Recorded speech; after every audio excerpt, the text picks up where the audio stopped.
Okay, now it seems to be working. Hi everyone.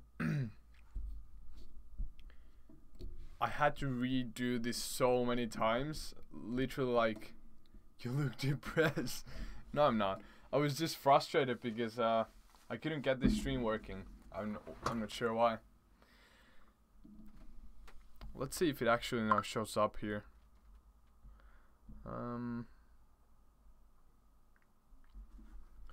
Hey, how are you? I'm fine. I'm fine. I'm just gonna create an edit today, so I decided to go live here.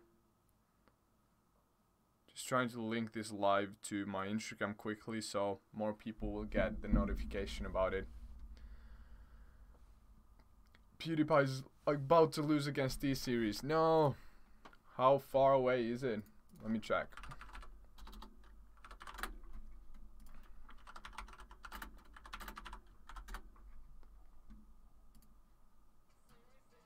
Sorry. What is the situation? No, 2000. That's bad. That's really bad. Everyone has to go subscribe to PewDiePie right now. Where's the chat? Here. What are we gonna create today, man? I have no idea. Why don't you rent an apartment? I am going to move to Bali soon, so that's why I'm not gonna do it. But yeah. Today we are going to create just something. I'm not sure yet what. Why does not this live show up here? Oh, now it does. Okay. Just gonna link it to my Instagram quickly.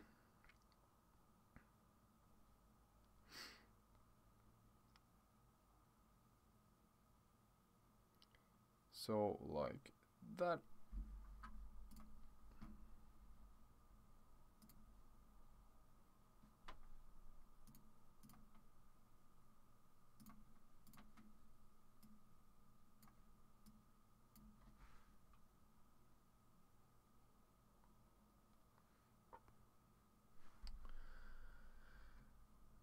How Caleb edits glow in his pictures? Probably with an overlay brush. Also, like, he uses the LED light. I'm not sure where's mine. Mine is here. So he uses an LED light like this. Okay, never mind. This doesn't have any battery left. Do I have a charger for this? Yeah, here it is. Okay, just a second, I will show. So Caleb has a light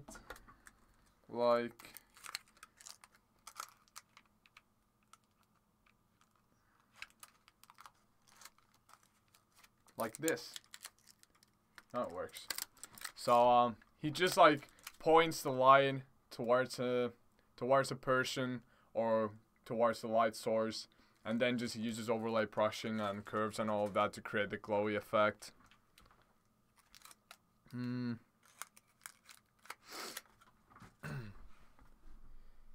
another Harry Potter edit. I don't have any Harry Potter theme images. I've never been to any places that could look even remotely like that, so. What's up? Nothing much. Where did you meet Jacob? Are you moving there with him? Do you mean Jacob Mihailo? I met Jacob in Bali. And he's gonna come there with Connor, yeah. They are gonna go to Bali at some point. What are we streaming about today? We are streaming editing. So yeah, you can ask me questions. I'm just gonna edit at the same time. Where should I put this webcam? I'm probably gonna put it here to the bottom left corner. No music. Unfortunately not, because I could put something copyright free from YouTube, but last time I used music, I got copyright strikes all over the whole thing, and I couldn't. Yeah, so I can't really put music because YouTube is kind of pain in the ass with that. So hey everyone. So yeah, I'm just gonna start editing something. I have no idea what. So we'll see what this actually comes. Oh, okay then. Chill then. Yeah. Can't put music. I'm sorry.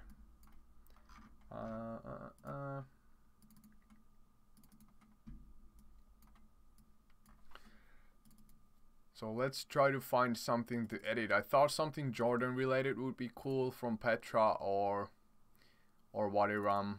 Wadiram was a pretty cool place. Thanks, but I want that how he glow 3D objects. There is no source of light.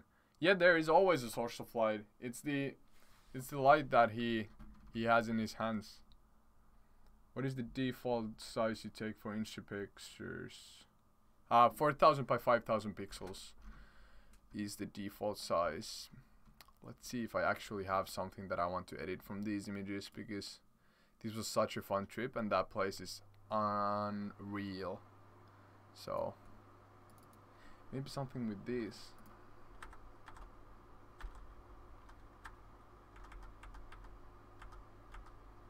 These could work. I'm not 100% sure if they will.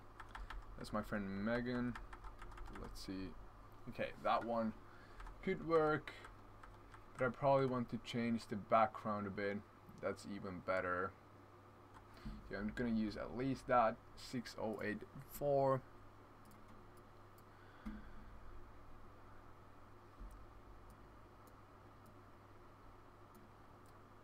Do you use a mouse or a Wacom tablet? I have my tablet here. I do use it quite a bit, but currently I'm just using a mouse for some weird reason. I don't even know where the pen to my drawing tablet is currently. Somewhere, I'm not sure. Try editing a portrait image to something different. I don't have a lot of portraits. I want to edit something because I want to post today, so I'm gonna create a post. How did you figure out your style of editing? I think it all started from watching a lot of paintings from Pinterest, and then like once I started traveling, I immediately started getting ideas while I'm like visiting a certain place, and then it like just slowly formed. It has always been a mix of like something realistic and then something completely unrealistic. Just editing my shot now here in Camera Raw. If you have any questions while I edit, I try to answer, but I'm not gonna stop and I'm not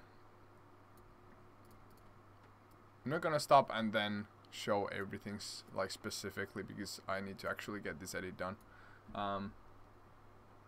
Will you do Premiere Pro and After Effects tutorials? Maybe. No, I won't, because I don't have enough experience in those programs yet, so I can't really do that yet. But maybe at some point, but not yet.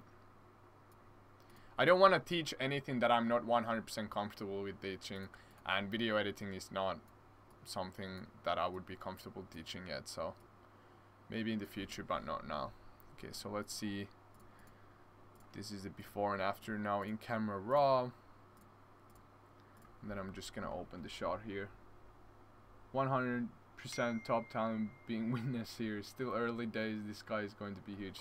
Thank you so much, man. Yeah, so the first thing here, I'm probably gonna cut out the sky and bring some more room to the sides. This is a really cool trick that you can use to bring more room to the sides. I showed this also in my YouTube video. I just stretched the sides, so this way I don't have to crop the image. Instead, I'm just bringing more room into the image. So now I'm gonna cut the sky out. For this, I'm gonna use color range.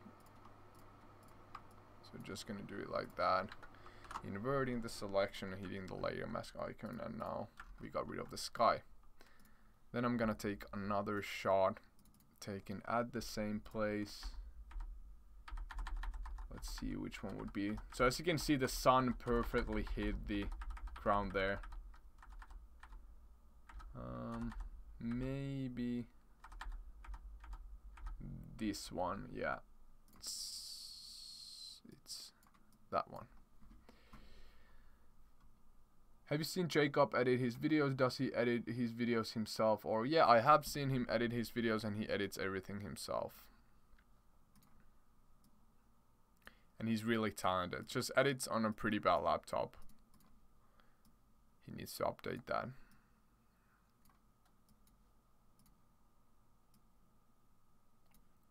Stream is blurry.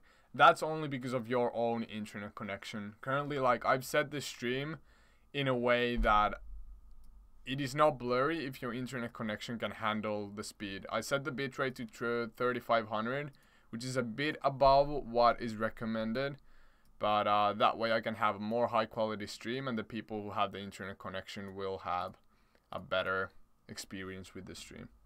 So if the stream is blurry for you, it currently is because your internet connection is not capable of buffering the whole thing.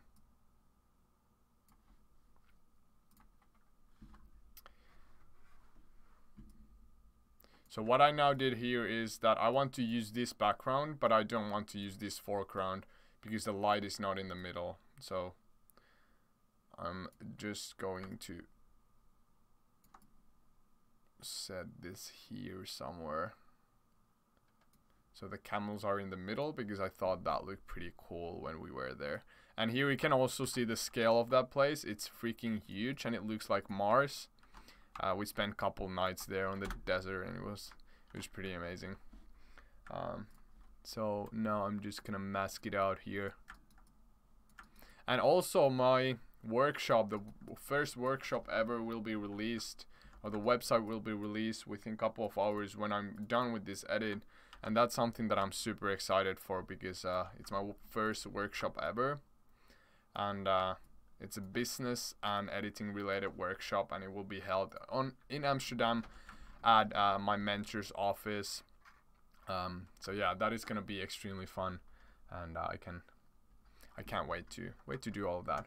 Someone is saying, I bought your brushes, they're amazing. Thank you so much. I hope you get a lot of help out from them. There's some instruction videos in the brush pack that will help you get started with them. Only facecam is a bit pixelated for me. I have high-speed internet. Yeah, the web camera is bad. I have to update that. Where were these pictures shot? I shot these images in Jordan at the Wadi Rum Desert. Then I'm just gonna get rid of some of these. And we actually, if you can see, these are the huts that we slept in, or similar huts. So there were just those like small huts, and in those huts there was a bed that fit 2 people. Not sure what you call those, a king size bed, I guess. And then it was like covered with like blankets and everything, so it was pretty warm inside. It was super clean, and yeah, it was pretty amazing to sleep on the desert. Starting streams out of nowhere, I see. Yeah. Will you smoke in Amsterdam? No, I will not. What do you think posting a photo when starting on Instagram that you're not 100% satisfied with because you lack knowledge? It's good to share your journey. Just don't post anything that is completely... I guess it's nice to kind of follow the journey. If you go all the way back to my first posts on Instagram, the edits are pretty horrible. So I guess it's cool to see later on the progress. But it's hard to grow if you share only bad images. When you move to Bali, please do like a house. Please do like a house here or something. That would be solid. What do you mean house tour? Yeah, I'm gonna rent a villa from there for 6 months, and then I'm gonna live in that. And first I'm probably gonna live alone, and then some of my friends are gonna come there too. But yeah, gonna rent a villa and then do more videos and do all of that. Will you save this stream to be watched later? No, I never save streams, unfortunately.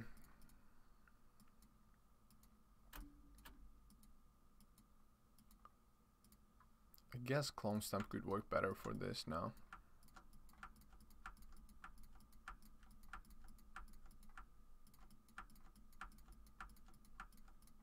I'm afraid this is gonna look a bit messy, but it's okay. It's annoying to try to remove all of these little things, but it just makes the whole image look a lot cleaner if I spend time removing this, so that's why I'm taking the time. But currently I probably have to just combine these two because it looks...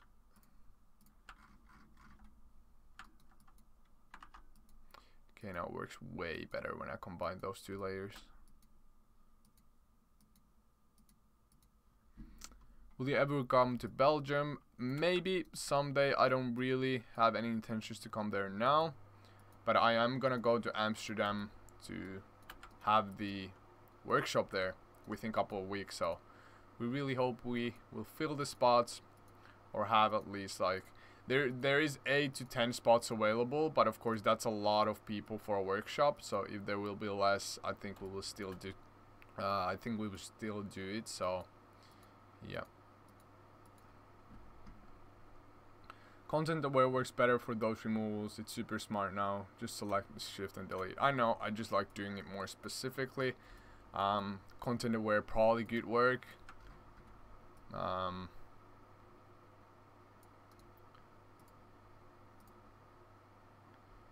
It just like, yeah, kind of works, but not as well as I would like it to work. So I don't really use that much. I only use it sometimes. I think the patch tool is a bit better. It's just like there's so many different ways to do one thing, and there's not a right way to do something. And in my opinion, the content aware tool just works really well if you are using or trying to remove something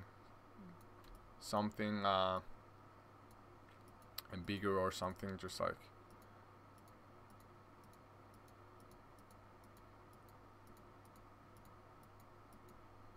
Why don't you use content aware? I just explain it.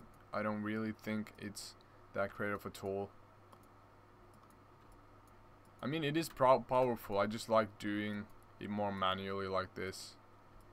I have more control over what I'm doing, and then I don't have to fix it later on.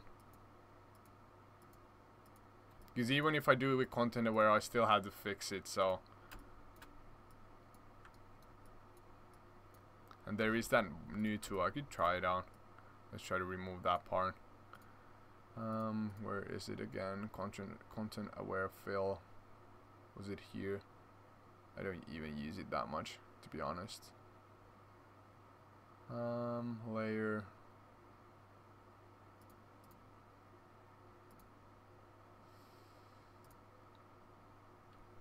Here, content aware fill.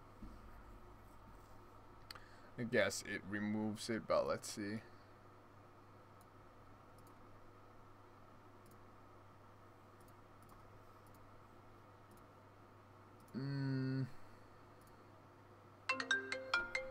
Someone's calling me. My brother is calling me.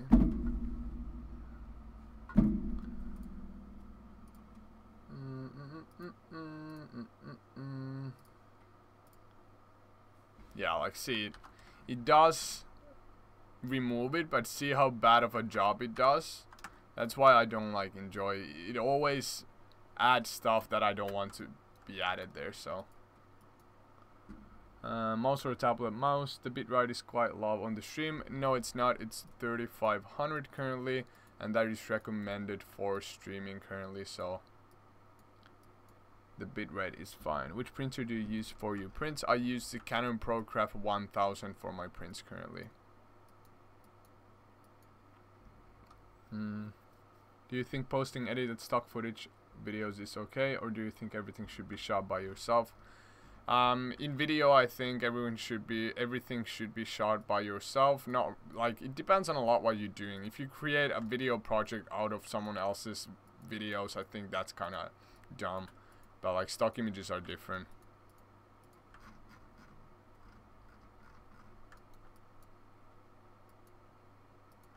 Like, see how much of a better job healing brush tool does when I go like that? It removes it smoothly. Content aware always leaves some kind of those marks there, and then I have to do the healing brushing either way. So that is the reason why I don't use content aware for removing roads like that from a desert.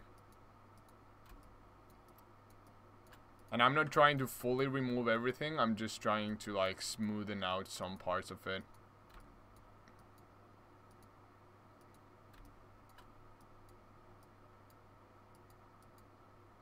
Because all these tools, these removing tools, work with the exact same, like this idea is the same. It just samples pixels nearby and then tries to fill it with new pixels that is detected from nearby.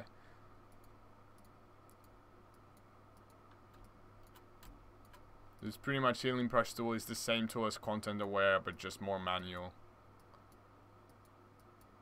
more manual, and you have more freedom of what you want to do. Because content aware is always, you have no idea what the end result will be after you've tested it out. But with healing brush tool, you know if you brush there, it's gonna remove it. Content aware, you never really know that well. Green represents, yep, green represents where it's getting info for the removal. That's true. You are using it wrong. What do you mean I'm using it wrong? Which tool?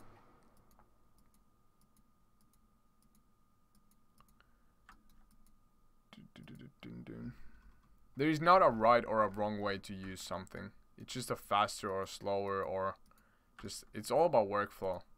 It's a stupid debate to say to someone you're using something wrong, because it's literally, there's a million different ways to do one thing. So it's just up to like how you are used to be doing things, not a right or a wrong way. That's something that a lot of people always say, like you're using it wrongly, you're doing something wrongly, but it's just a slower or a faster way to do things.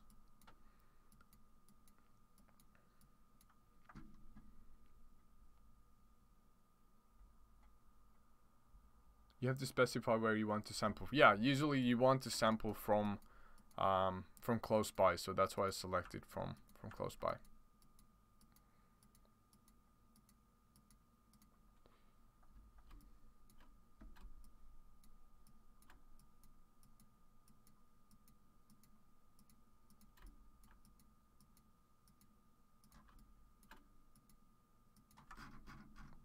Okay, that's a lot better now. I just want to get rid of this road still.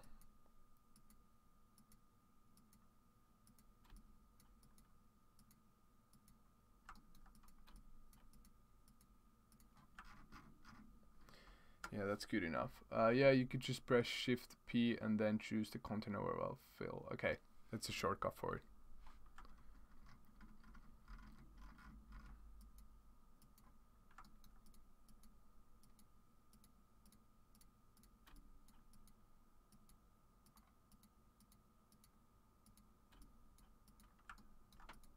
So yeah, Photoshop is more about just trying to be as creative as possible, not about the technical things are secondary.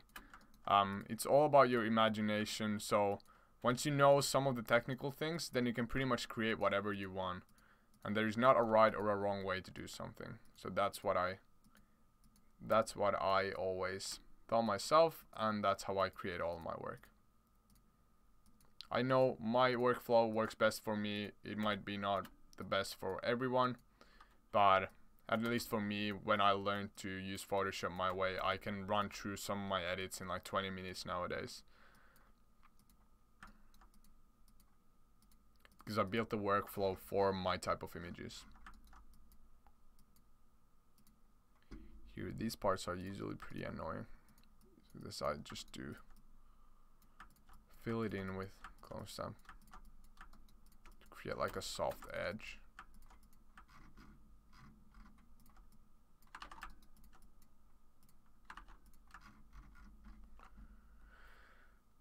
In the new content over fill tool, you can specify the areas where you want to sample from, so you don't get the roads there. Yeah, that's true. But if you sample it from like, because this, as you can see, this is full of roads, so there's not much room to select from anywhere where there is not a road. Maybe here, but then like the perspective is not the same. It could work, but I think it's just as much work as doing it with the healing brush tool after all.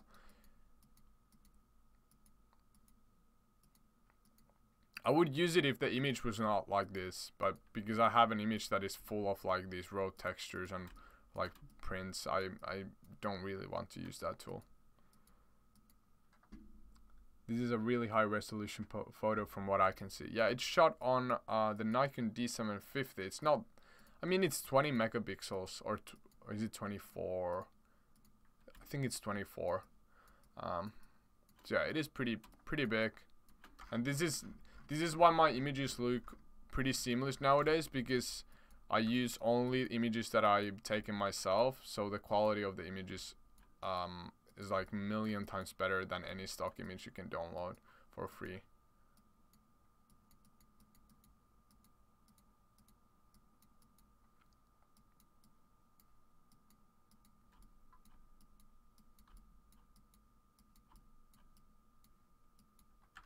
Do you make backups of layers or not? I mean, if you merge all together and then mess up something up, is some way to get it back? Yeah, I always have backups here. Even I now have backups from both of these layers. So always keep backups in case you mess something up.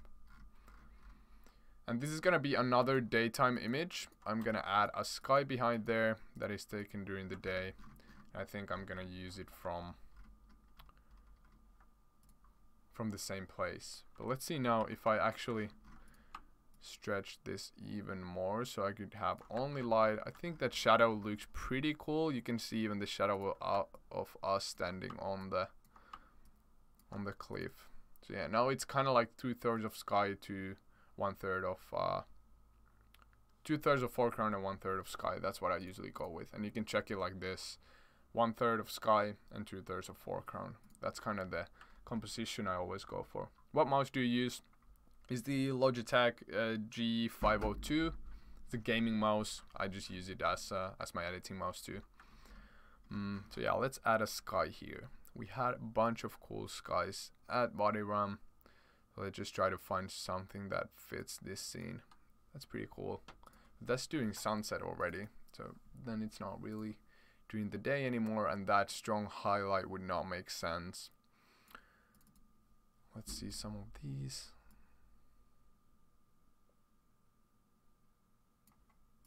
That could work. That's Connor. Maybe these. No. Too messy, too messy. Trying to find, like, always when I'm selecting skies, I'm trying to find something as clean as possible. The original sky is not bad, but the clouds are not that dope.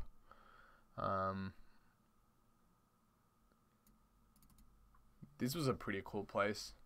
It was like a completely green tree in the middle of the desert. I took some shots of it. These are like super bad, just bright daylight. But I mean, I could create something even with this one to remove all of this here from the foreground, and then kind of maybe replace some of those trees and change the shapes of them a bit. That could be pretty dope. Here, this is not bad. I like the right side of it. Just gonna try some of this.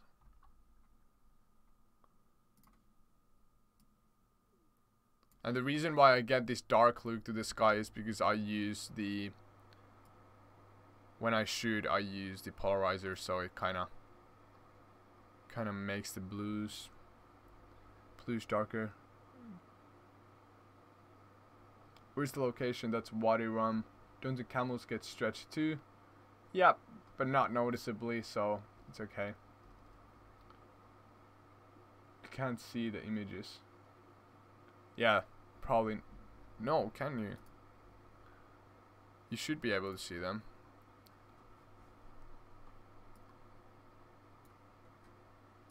Okay, let's try that. So now this is gonna be extremely stretched. So it might look kind of weird.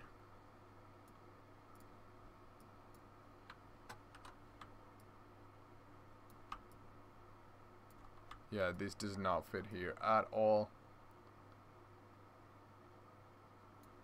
Yep, let's go for something else. I just need the perspective to be right for the sky. But I don't have a lot of day skies because I hardly ever shoot during the day. Oh, that's cool.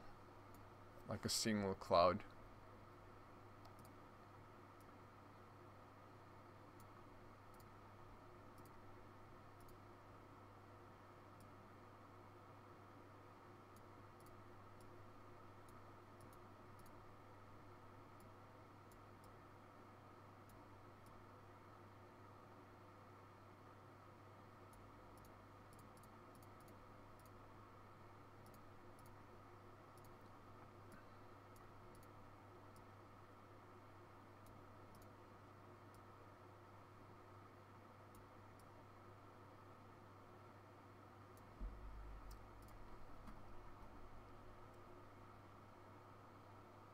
Bro, upload the video of how to remove heavy noise. I never made a video about it. I think I made a live. It was a live, not a video. These guys look absolutely horrible. Maybe I'm gonna give up with the day idea. Let's see if I have shot days, guys, anywhere else. Try to remember a place. I mean, during the whole trip in Jordan, we shot only during the day. There must be so many cloud images that I haven't used.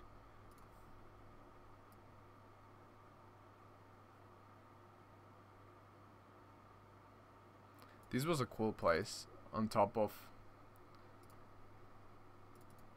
We had to walk like 900 steps up with Connor to go up here.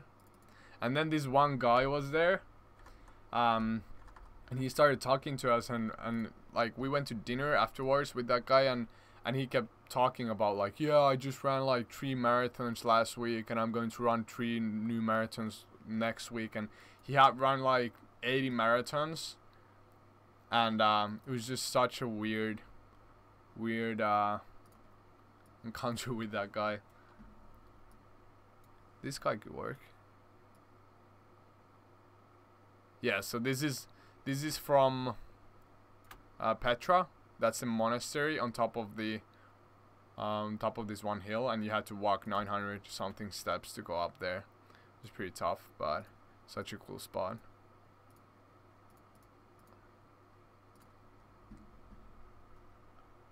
Cool night, bro. Not for this one because there's such a high, just a strong highlight. I have like a 9-to-5 job with no awesome locations, but still want to edit and create videos for Instagram. Yeah, just do it. That's what I did for a year. It's more than possible to do that. You don't have to travel to make cool content. It's not 100% necessary. I mean, my Instagram grew to like 100 something thousand before I went on any trips. I think it was 140k when I went on my first trip ever.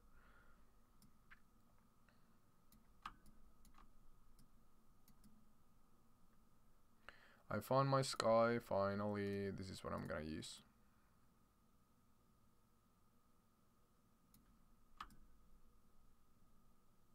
To do just some refining there. I mean, that sky is pretty bad, to be honest. Skies are always hard because they determine so much for you edit. But then sometimes you just like keep changing the sky millions of different times because you're not happy with it. Even here it looks like completely weird right now. And it's because the perspective is not the same. It has not been taken to the same direction, and you can immediately see that it's not taken to the same direction. Like this is shot more like that, and then this camel shot is shot like straight down, almost straight down. So if you try to match a sky that is taken with a camera, where's my camera? Here.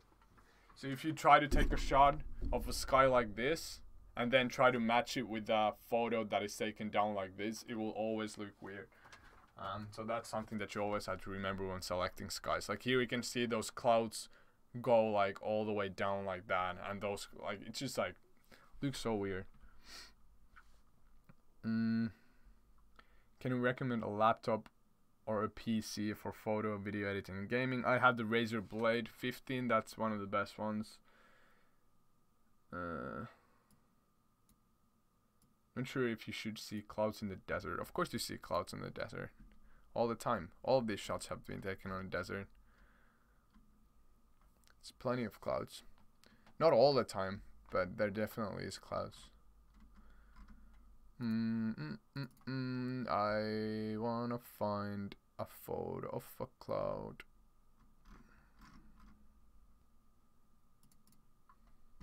Horrible. Some of these shots are like so bad. These from Dead Sea. Dead Sea is so cool. You just keep floating. I can show like a video. Here's Connor just floating on the...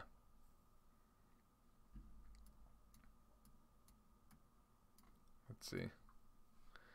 Here's just a short clip. Like on the Dead Sea, you just keep floating. Even though that's like 5 meters deep. But still like You just keep floating. And if you try to like jump up and down, it just like bounces you back up, because it's so full of salt. So the water density is like completely different from like normal seawater. So salty. It's actually like, it doesn't even feel salty. It just straight up feels like poison.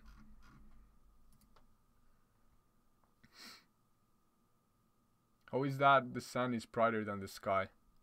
Because I haven't brightened up the sky at all yet. If I brighten up the sky, then of course it will look more natural, like that. That sky is not actually that bad. Just personally would want to have a more simple sky. I don't like this shape of clouds. I would want to have like something more visually pleasing, if that makes any sense. It's just hard to find something like that. These are some night shots that I took at the Bodiram desert. Desert. It's so hard to pronounce that word for me. Is that Connor? Yeah. That's Emin.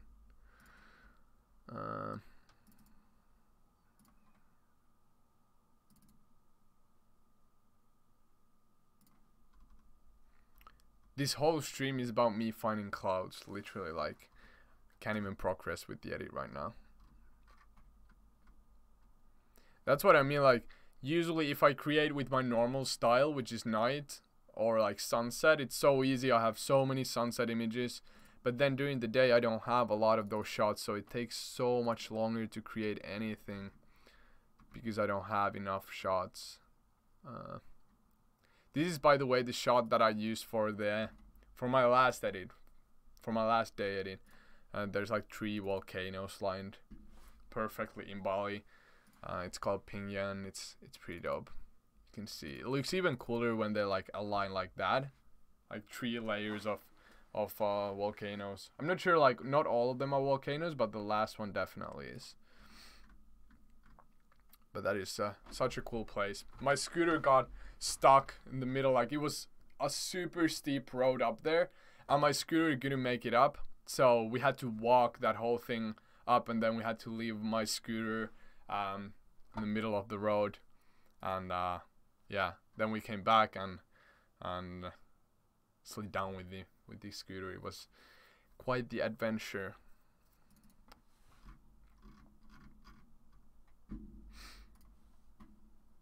Try some kind of a Lion King sky, like with the sunrise set in Lion King, where you can see the sun. But then it wouldn't make any sense, the highlight, because the sun is behind us. It wouldn't make any sense. I can't really add anything to the scene that would make the scene completely unrealistic. I don't want to do that. Oh, here, this is a dope sky. Never mind. Horrible.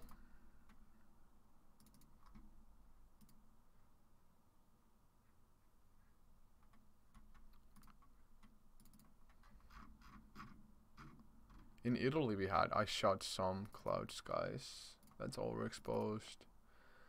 That's a bit better. I've been to so many places, it's sometimes hard to even remember anymore where have I shot and what. I remember my shots pretty well, but sometimes it's just like I have no idea where to find. This is I've been there 3 times now, and every single time it blows me away, this place. We shot it during the night, we shot it during the day, during the sunrise. Italy is such, like, the Dolomites is so cool. Then Germany we had only rain, so I don't think we had any shots of these skies there. But in Indonesia, oh, now I remember. Where is the Kalalang? Here we shot some day skies. Or did we? This must be so entertaining for all of you right now. Just trying to find a sky. Probably like half of you are like, please do something else already. I don't remember the last time I've spent this time searching for a sky. Literally. Hey pro, how are you doing? I'm doing fine. Just go to pexels.com, type in cloudy sky. No, I don't want to use anyone else's images. These are all my own images, and I won't, like, after I've had the chance to travel around the world and take way better shots than what stock image sites have. So I rather just use my own shots than try to use like something else. What is the shortcut for zoom? It's Alt. Hold Alt. Look at this place. This is Bromo. Why doesn't it load the image? Let me search like a rough shot from there. That's Bromo. It's pretty freaking incredible. Sometimes like some of these spots where I've been, it's just like you can't even, it's just like such unreal experience. Like something like that. Think about something like that exists. Just like 1 volcano, 2 volcano, 3 volcanoes, 4, just lined up. And of course it's like super far away, but still it's so cool. So these were images, and look at the Milky Way there. Actually I have better images of the Milky Way. It was so pride.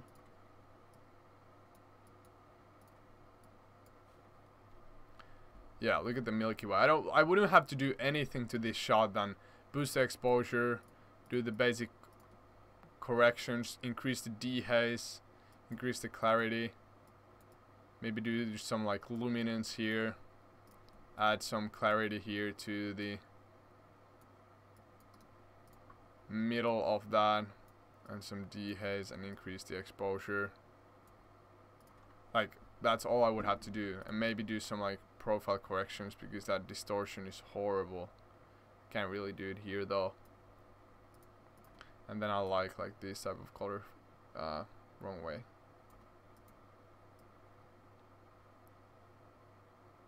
Something like that.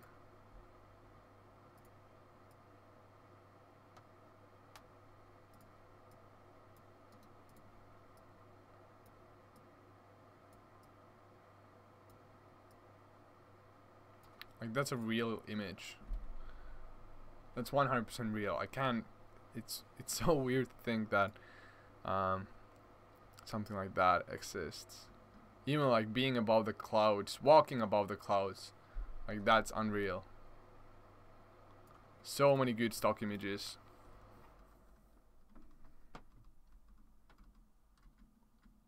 And here like being on the Aegean Lake. This is the place from my video, the Through My Eyes video. And then they were like, this is like, look at this.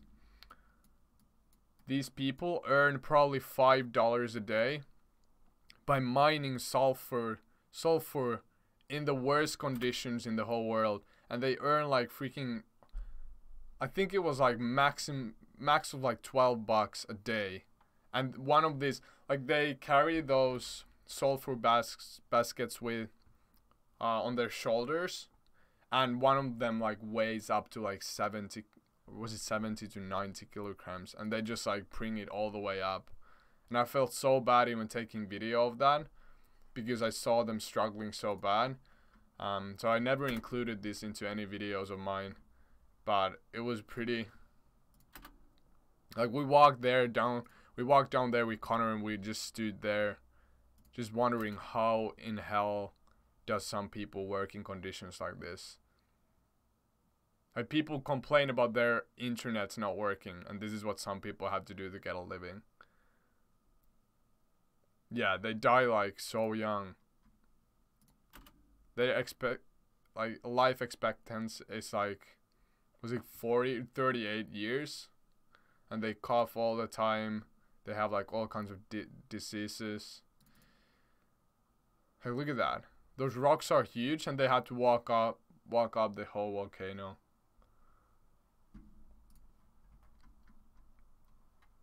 How do you find the place where the Milky Way is? You can see it with your bare eyes. That's how you know where it is. You don't even have to know where the, like we didn't have any plans to shoot the Milky Way there. And we walked, and then Connor just looked to his right side and was like, guys, look to the sky, look how bright the Milky Way is. And then we just started.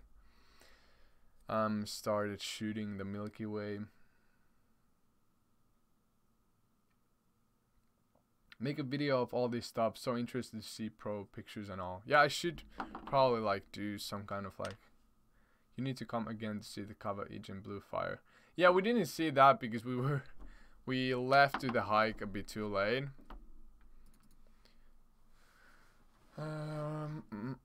Or then this waterfall. Oh my god. Tumpak Sebu is so cool.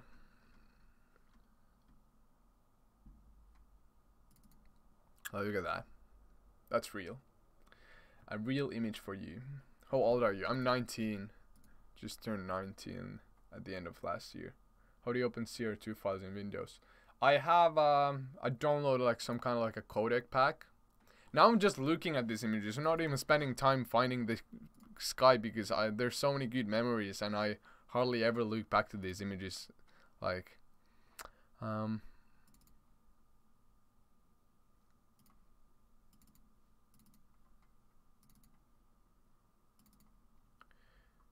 here's my sky folder, but I don't have any day skies here. And there's not like all of my skies, of course, but some of them. Did we shoot anything day related in Dubai?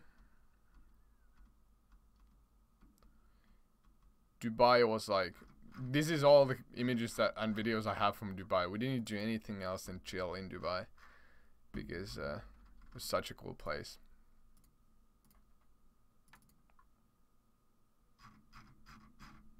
So many time lapses.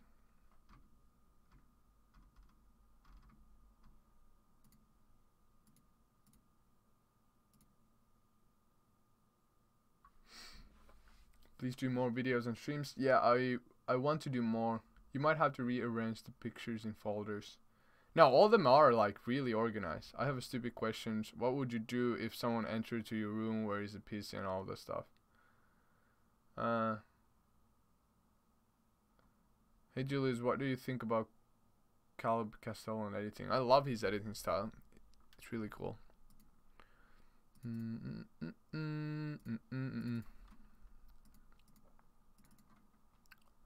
I'm getting so annoyed by not finding the cloud image that I want to use.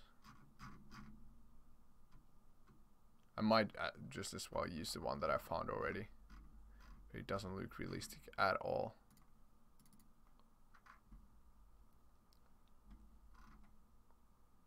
No, my hard drive doesn't respond. I think I was trying to shoot at the wrong time because it didn't show up well. What time you have to those Milky Way photos? It's just like, it depends where you are shooting a lot.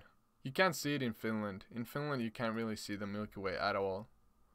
You can see like the tail of the Milky Way, but that's pretty much it.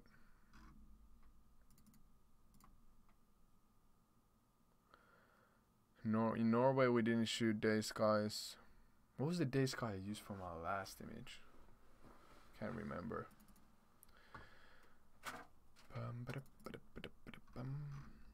True, that is also pretty cool, this place.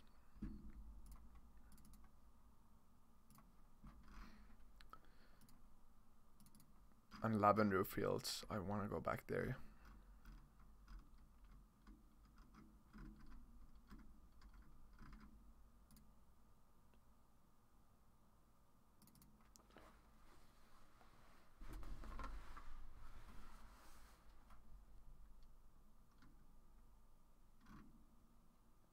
How do you finance all the traveling? I sell online courses, so I teach other people how I edit my images. I also do album artworks, and now the newest addition is gonna be prints. Then I sell my brushes, and also just yeah, like in general, like providing a lot of content where people can actually benefit from, and that's how I finance everything. So I teach people, and then I get my money from that, and then I buy like all this gear and travel with that money. Yeah, I was thinking the same, that it's just Finland that makes them not showing up. Yeah, in Finland, pretty hard. You can shoot the Milky Way in Finland during like September. That's the best time to shoot it in Finland, but it's pretty hard to even see with your bare eyes then.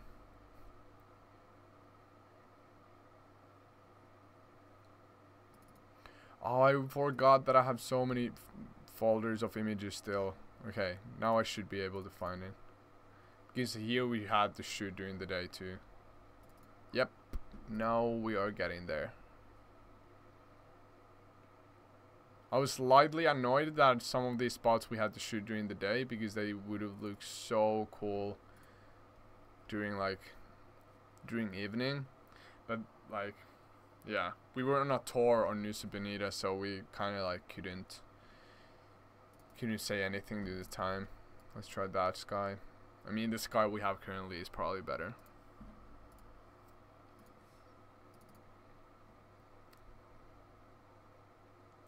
Been 10-15 minutes just looking for sky. Yeah, but like most of this has been me just like looking at these images back.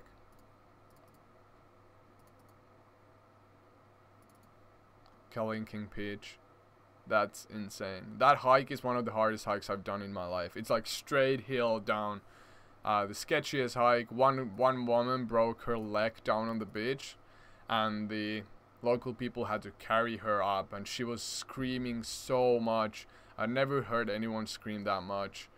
And then she had to take 1 hour a ride back to the shore or the harbor, and then a bumpy boat ride to the hospital. So it was like 3 hours of pure hell for that woman.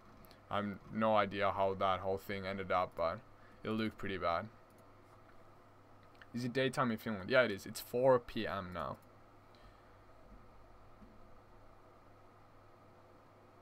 Sometimes took me days to have sky what I like. Yeah, is it possible to leave the live session? No, I won't leave it. Sorry. Yeah, searching for good sky stock 4 hours. Yeah, usually it doesn't take this long. It's just with the day images it is. I have to just start shooting more day skies. Then I won't have this problem anymore. Because like I shoot during the day too, but always I have something in front. I never even thought that I would start editing day images, so I never shot day shots. So that's my problem currently. Oh, the monkey forest. I have some nice shots from there. Look at this. That's so funny. Just for fun, I want to edit this. Cute little monkeys.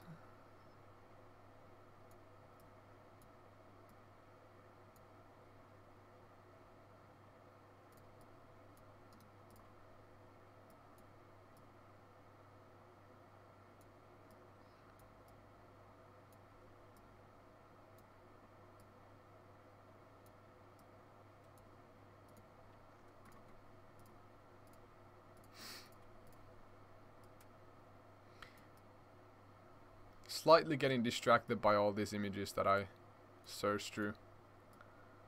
Now I'm editing monkey images. I should be editing that edit. But yeah, whatever.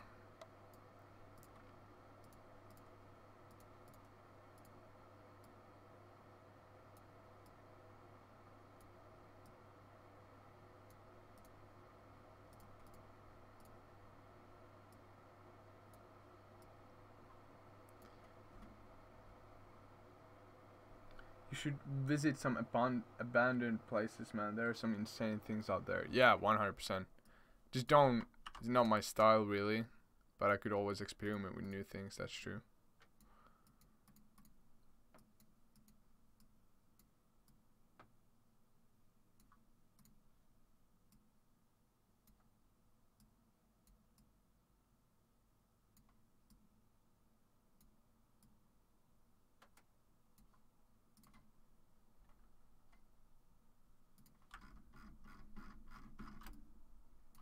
Look how sharp. This is with the GH5. It's surprisingly sharp.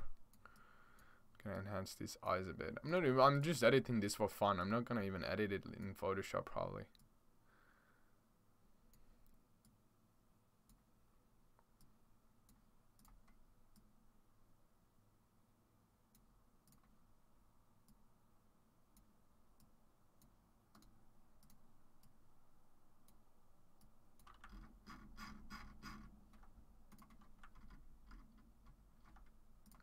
They're just chilling here.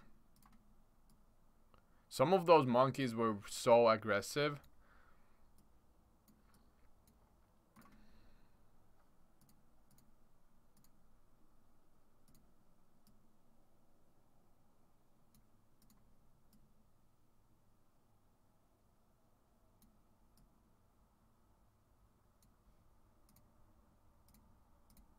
It's such an unsaturated edit. Funny, funny, funny.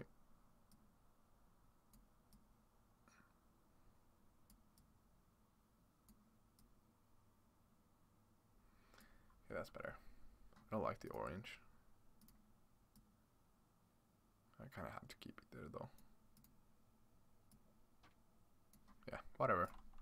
Cool monkey shot. The monkeys look like the perfect place to put your friend's hat on. I don't have Camera Raw on my Photoshop and it's CC 2017. You should have Camera Raw. Focus Julius, yeah. Sorry. Do you play PUBG? No, I don't. Those monkeys are photogenic, man. Yeah, they are. And a lot of people change the eyes from them. I don't really know why. But a lot of people don't like how monkey eyes look. So then they just replace them with human eyes. Like you can go to almost anyone's monkey images and they replace the monkey eyes with human eyes. And it's something that you don't even notice.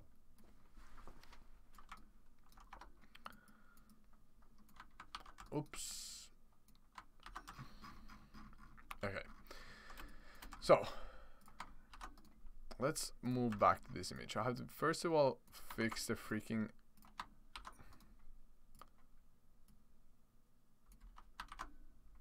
gonna do this in liquify tool. So I have to fix this whole perspective.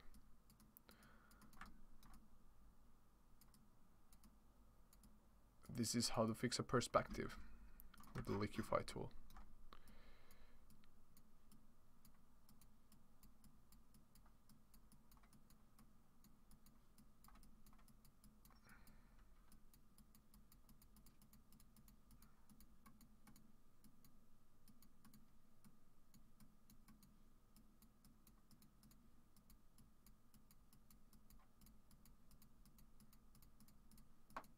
And now our perspective is fixed.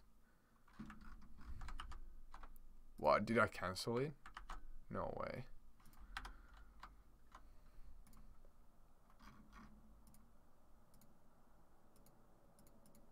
No.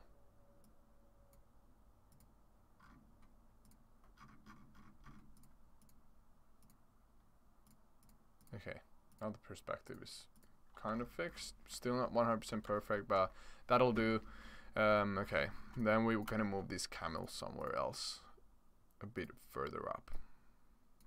That is gonna be easy. Just doing that, making them a bit smaller because now they're a bit further away. And then I'm just gonna clone stamp them away from here. Simple as that. Oh, never mind.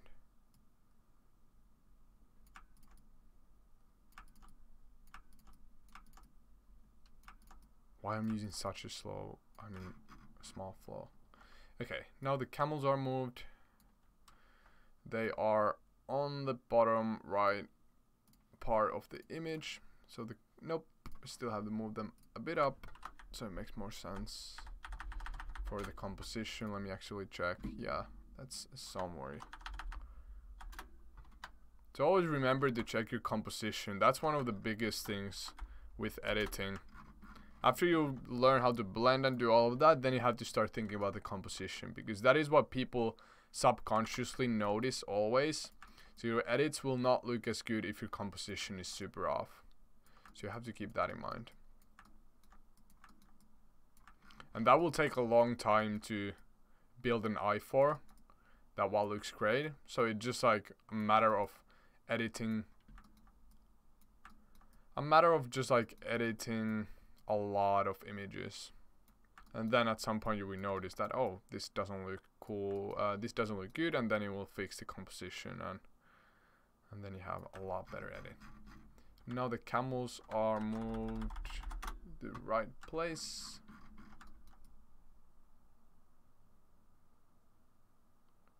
Like that.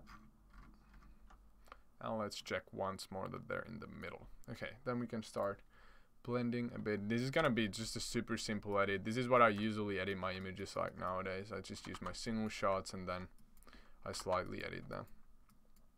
Don't do anything too crazy nowadays, because I like editing single shots.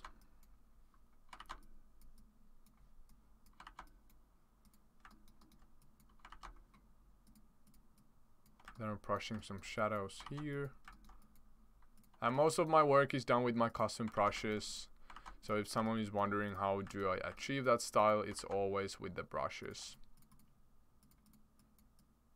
Don't really use any other techniques than my custom brushes to create my work. And of course like basic blending techniques, but mostly brushes.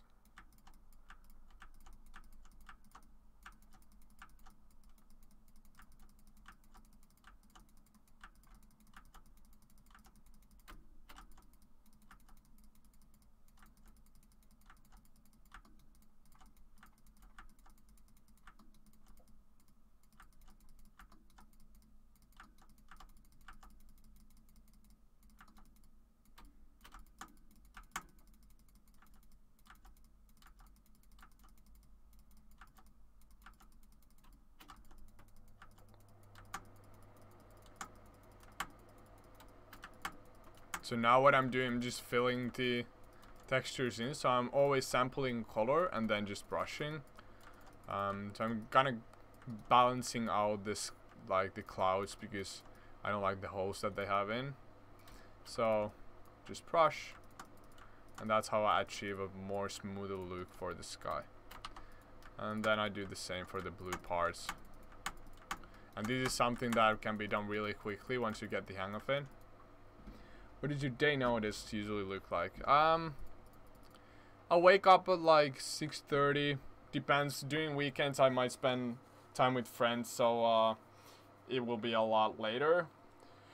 But yeah, usually 6:30. Then I go to the gym in the morning. When I come back home, I plan my day and kind of finish all the projects for the day that I planned. And after that, I might create an edit, and then it's like 3 p.m. already. So yeah, it's mostly just trying to balance my life, and my mentor has helped me a lot with that, and that's why I'm super excited to have the workshop with him too, because he's just so smart with everything and has been like before I had my mentor, before Bob started helping me out, I was doing everything on my own, and currently I have 3 employees that I work with full time, and I have like much more free time, and everything is just running way better now that I have the employees.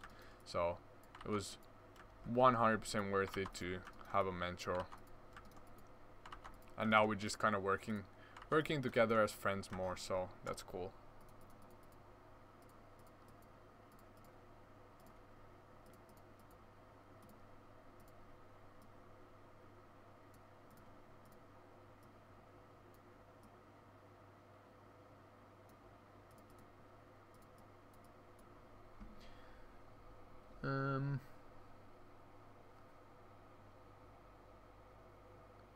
I would love to join you and Bob, but I don't have the money at the moment, especially since it's 1.5 hours where I live. Yeah, it's all good. It's all good.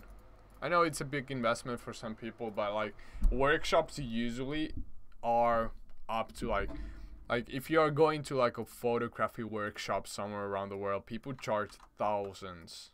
People like actually charge like, and that's the normal price. That's the market price for workshops. It is up to like, some people charge even like almost 4,000 per one person, and that's totally fine. That's the total value of it.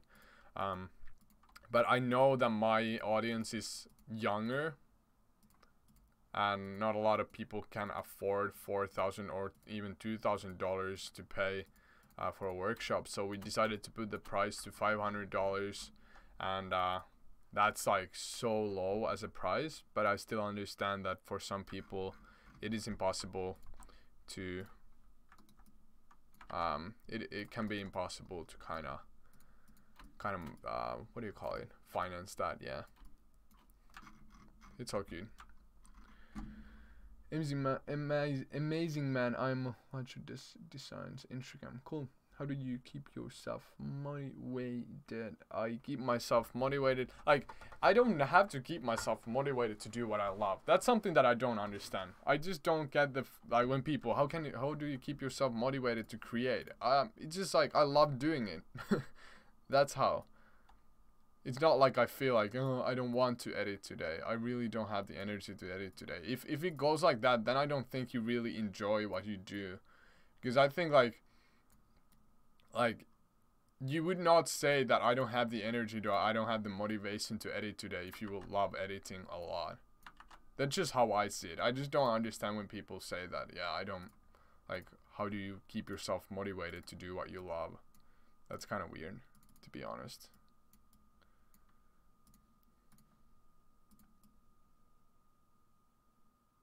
Like, every single morning when I wake up, I just come here and I freaking enjoy what I do.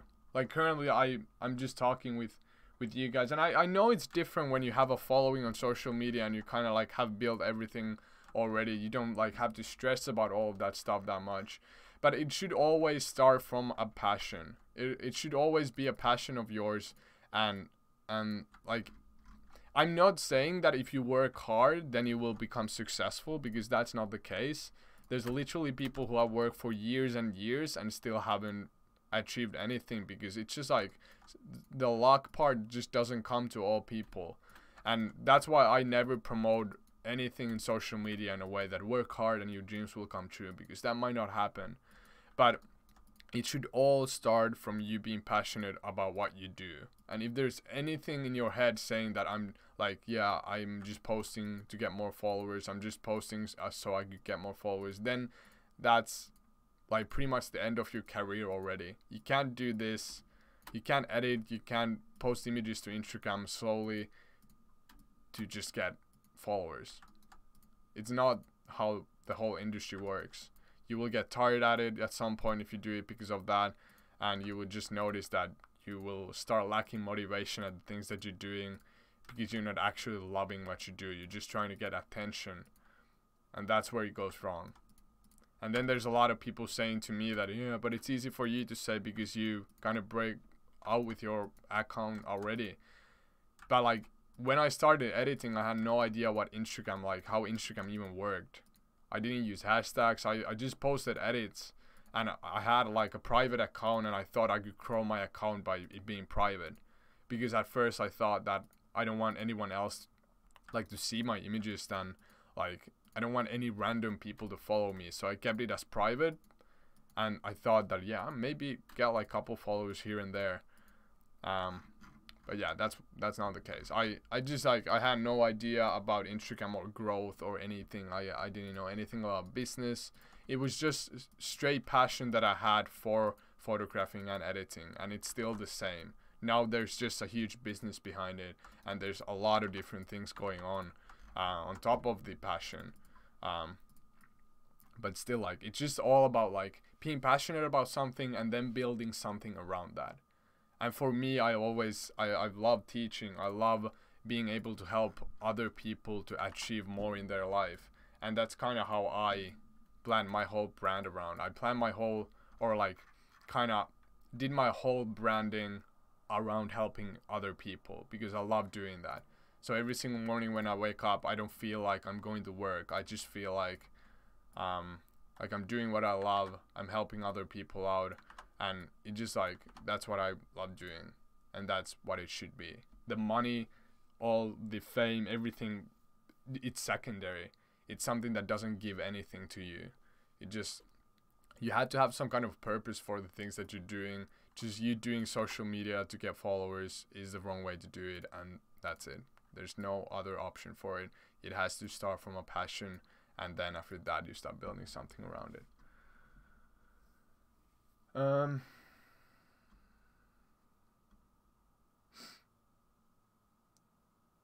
How you're inspired before editing something? Like before, I used to look at a lot of paintings, but nowadays it's just like when I see some of my shots that I've taken, I get the ideas while I travel. So when I go to those places, I already like kind of know what I'm gonna do with them. For example, here I knew that I'm just gonna like, because the camels were there, they were walking there. And so I just knew that, okay, if I can get the shot perfect, I'm gonna move the camels a bit more up, center the camels. If the sky is not good, I'm gonna change the sky.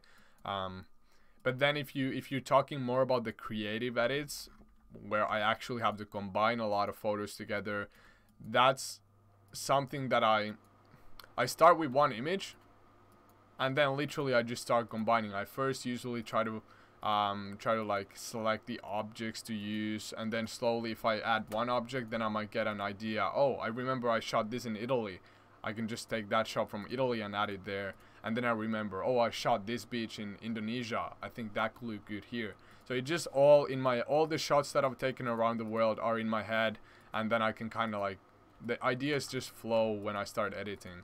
And it's hard to explain because before that I always had to seek for inspiration, but nowadays the inspiration is constantly on. Every single time I edit, I feel that I can create something that I also like myself. And that's 1.2, like, never post something that you don't like yourself. Always post only images. Like, I literally have only, like, all the images that I posted to Instagram, it's all the images I've ever created. I haven't created more than the images that are on my Instagram, because I posted every single edit I've ever created. So I've created, I'm not sure how many posts I currently have on Instagram. 383. That's all images I've ever created in my life. I posted every single one. So yeah, if you divide that by the days that I've been working on this industry, so on average I've created an edit every second day. Not every day, but every other day I've created an edit for the past 2 years, and I've posted that to Instagram. So when people say, is it quality over, or what was the saying? Quality over quantity. So I think it's like a mixture of both. You just have to have high quality images and also post often, which is hard to do because, especially in the beginning, your skills can't really be that good. So then you're kind of like just progressing slowly. For me, I literally spent like so many hours in this office and inside our house just editing. Literally thousands. Like, I say it all the time, like thousands and thousands of hours. And I say it because I actually mean it. It was thousands and thousands of hours. That's what I did. I sat in my office on my laptop just creating images for a couple of years. Every single day. Yeah, pretty much every single day. And then after that, I started getting people contacting me and saying that, Julius, hey, there's a huge business side to all of this. Like, you could start doing this full time. And then of course, when like influential people, for example, the owner of MySpace, or the like ex-owner of MySpace, contacted me and told me that if you start selling courses or teaching other people what you know, you will never have to worry about any money problems or anything. You can just start traveling the world. And it sounded so absurd when I was like, yeah, that's not realistic at all. But then because I knew Tom is so influential and he knows about social media so much, because he's built one of the biggest social media platforms in the world, which is MySpace. So I knew that he's not like trying to like just tell me that, yeah, just work hard and do this and that and you become successful. He just like told me that I see it with my eyes, that if you start selling courses, you will be able to travel around the world and like buy all the gear you want and all of that. And now I'm pretty much doing that as my full-time job. And Tom was right. He was like, when he told me that, I didn't believe it, but I still gave it a try. And that's kind of how everything started. So Tom gave me the confidence boost in the beginning. I have no idea where I'm heading with this edit. It's so simple. Literally like the simplest edits I've ever done. No, yeah, I don't know. Doesn't really matter. I like it myself.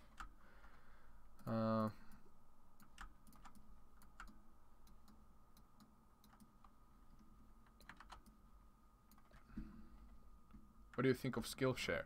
I think Skillshare itself is good, but their way of promoting the whole thing is, it started off good, but currently I feel like all they do is just get influencers to, or like social media people to promote that Skillshare thing, but no one actually, or I wouldn't say no one, but not a lot of people actually sign up for it, because everyone is doing the ads. So everyone kind of get tired of seeing Skillshare ads. So every single time you see a Skillshare ad, you just skip it, because you know already that it's just one of those page story things that everyone is doing.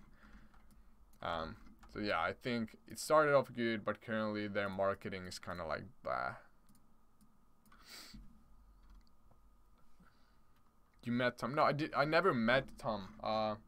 Tom just messaged me on Instagram, and then we started talking, and he actually sent me a DM, not a DM, an email, and in the email he said, "Hey, my name is Tom from MySpace, maybe before your time," because he knew that I was 17 at the time, and he like said that he's the ex-owner of MySpace, but he had no clue if I even knew what MySpace was.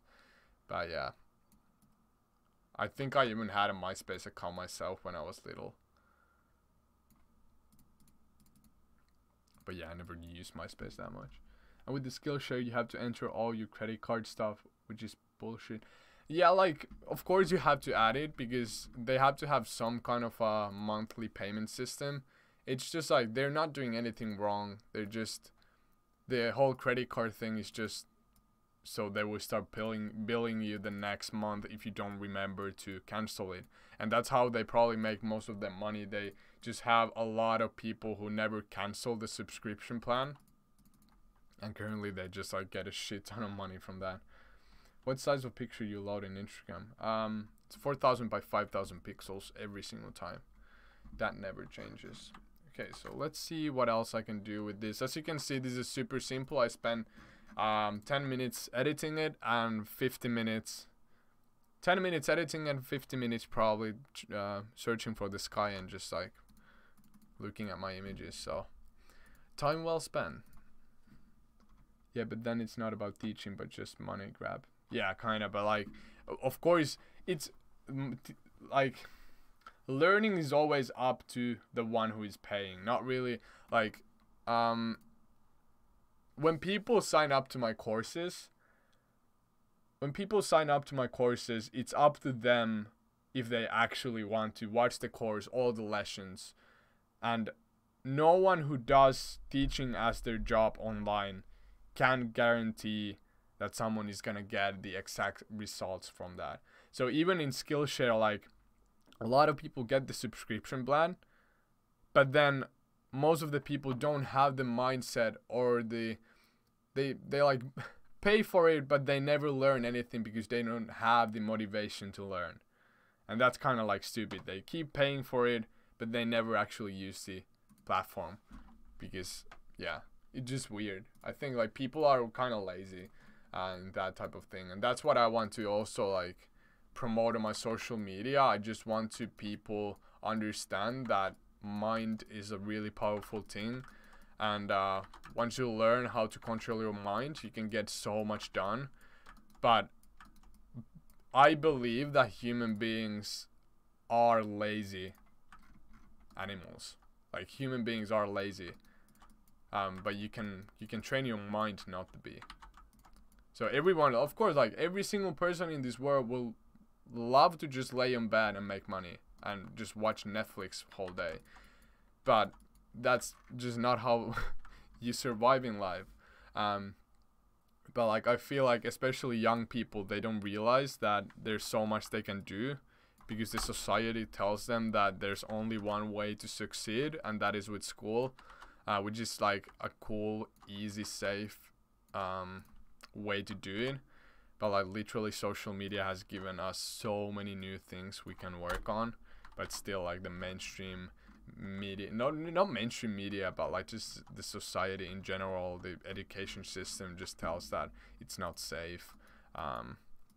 It's not safe to not go to school and work on something else because there's a huge risk of not succeeding, which is true. There is a huge risk. If you ever don't go to school, that's kind of like you are living with a risk. But that's where you have to be if you want to progress. It's just like you have to go out from your comfort zone and try something new. Like, especially young people, you have so much life ahead that, like, even like think about you being 20 or 19 or 20, you still have 5 years and you will be 24 after 5 years. So think about spending that 5 years on your passion instead of going straight to school. You can get so much done in that 5 years, and it doesn't matter if you don't. The thing is that you tried. And after that, you can go to school. Going to school at 24 is not that bad, in my opinion. But it's just like this society thing that keeps telling us that, yeah, you straight after high school, straight to college, and then get a job so you can survive in life. But I don't see it. I never saw it like that. I never could come up with a like a normal day job that I would like doing. And it's not like I'm saying day jobs are bad, but I freaking like I appreciate people who do day jobs so much. We need those people, and it's hard work. But like, it's just not for every single person in this world. I feel like if in high school you have no idea about any kind of profession you will want to do when you grow up, then I think it's a pretty good sign of you not wanting to like go to a normal. It's like then you are naturally more of like an entrepreneur type of person. Are you shooting a time lapse behind you? No, I don't. Yeah, no, I'm not. This camera is here because it was on the table and I just thought to put it on top of the tripod because it was on my way. There's not a lot of room in this office. Probably people who have followed my videos know that. Okay, like I've not just like kept talking and doing some small improvements here. There's not much into this image. Probably like this is not something that will do that well on Instagram again, but it's just something new that I haven't done before, so I want to upload it either way. So I know even before I post if something is gonna do well or not.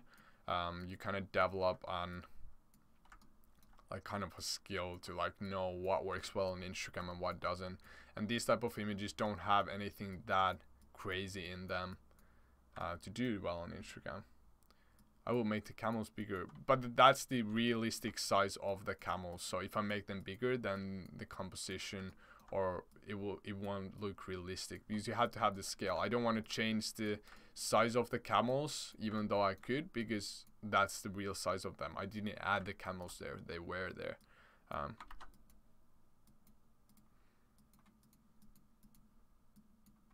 So now I'm just doing some liquid file changes here.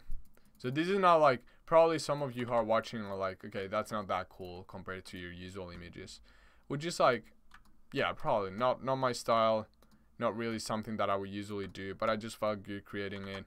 So now I'm gonna post it and see what people think.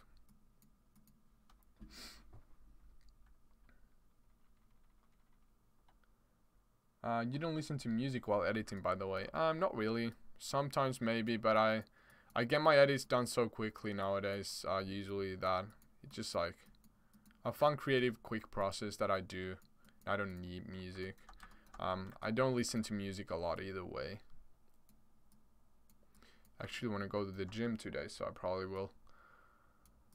We'll finish this edit, post, and then release the workshop, and then go either for a run or then do the gym. If you could only choose one camera and lens. So one thing is that I'm not professional when it comes to cameras. People ask me about cameras all the time, and I do know something about cameras, but for me the only thing why I have a really good camera is that I need it for my job, and I know I can get the work done with the best camera that money can almost buy. So that's why I bought the best camera almost straight away. But like, in my opinion, the gear doesn't matter that much in the beginning. But if I would have to pick any camera and any lens, it would be Canon 5D Mark IV that I currently have, And then for that camera, the 14mm lens that I have is insane. I love that lens. I love shooting with it. But I've shot with Nikon. I've shot with like Panasonic. This is a Panasonic Lumix camera. I love that camera. I love the images from that. I love, like, for me, the camera brand, the camera model doesn't matter that much, but I just want to get my job done with it. So I'm not using anything that can take high quality images, if that makes sense. So now some of you might be wondering, what are you doing in Photoshop? And I'm just kind of changing the perspective of the shot with the pucker tool. So I'm changing, like, kind of distorting the image further away so it looks like those mountains would kind of like appear a bit bigger.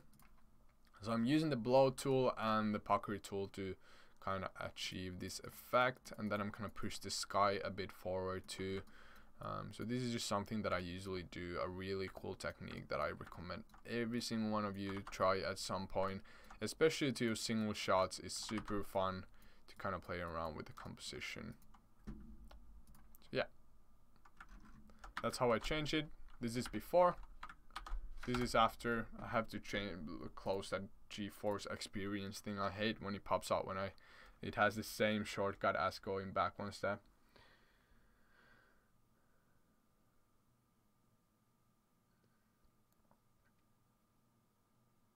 Are you close to what you want with the pic? Yeah, pretty much. It's not like I have to still check it on my second monitor, because currently I'm editing it on my printing monitor and it looks so different from my editing monitor here.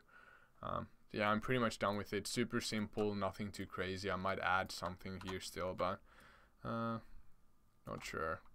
Maybe I could add like a ledge or something. Let's see if I actually even have anything from that same spot. Yeah, sometimes I just like editing like super simple edits, and I could have done this like in 5 minutes probably if I didn't have this live and if I found that sky immediately. Jacob, my mom's retiring soon and wants a part-time job. Do you need help wrapping prints? No, I don't. I have an employee who does that already. Where are you now, Jacob? What's about some palm trees far in the back? Yeah, not a bad idea. Just like this, you have to remember that these rocks are hundreds of meters in height. So it doesn't, like, if I put a palm tree here, you couldn't even see it. Like, you just couldn't see it. It's these are so huge. Like, if you think about the scale, these huts behind here are literally like 3 meters high.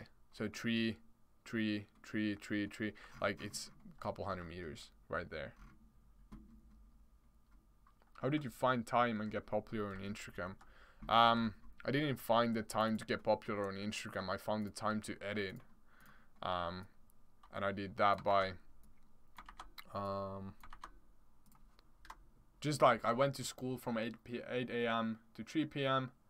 and then after that I worked from 3 p.m. to 5 a.m. I worked 14 to 16 hours every single day just editing. Didn't do anything else for 1.5 years. So that's what I did. I sacrificed a lot, but it was 100% worth it for me. And I would not recommend doing it like I did. I became pretty depressed at some point because I was only working, not doing anything else. I never went out with friends. I did nothing else than edit. Did you drop out or finish high school? I did finish high school, yeah. I finished it last summer. And I'm glad I did finish it because I was about to drop out. And even my parents told me that, Joyce, you probably should drop out from high school. We was kind of not a lot of parents support their children so far that they say that drop out of high school. And they didn't say like drop out of high school. They just saw that I was making money with what I love doing. And I was constantly struggling with school and going there. I was getting good grades, but every single day I was so tired because I was working so much that my parents told me that, Julius, you probably have to like stop high school. Like you can't continue like that anymore. Like you're way too tired. What about homework? And did you sleep only 2 to 3 hours? Yeah, I slept for 2 to 3 hours. Sometimes 5, sometimes 6. What about homework? Didn't finish my homework. I've always been good at school. So I got straight A's all the time, even though I didn't read to any exams. Never. I used to like read to a lot of exams, but then when I started working on other things, I just like kind of stopped focusing on school. But I still did well in school, which is weird. Have you studied media at any point? As in, no, I haven't. I studied everything from the internet and by experience. What do you prefer, relationships or art? Definitely relationships. I've started noticing it now that just need more people in my life. Not more people, just I need to like spend more time with my friends, spend more time somewhere else than in this office. But of course, like most of my friends travel full time to, and some of my friends here in Finland, they had their own jobs. So usually just during like weekend I spend time with friends, and then during the week I work. That's kind of how it goes, and I'm completely fine with that. Currently I'm pretty happy with where I am and about the people who are in my life and so on. So everything is fine in terms of that. Okay, this is a super simple edit, maybe a bit boring. Just camels walking in desert, nothing too exciting. Just like for me, the experience when I was there and I shot that was nice. I still remember clearly how amazing it was to be there. So let's go the camera off and here trips. Jordan, Waterum, and then I'm trying to find a ledge or someone standing. Me and Connor was standing on these. The perspective might be weird if I add that. That ledge could probably work. Or these where Megan is standing. Yeah, it might need... Oh, now I know. Okay, I got an idea.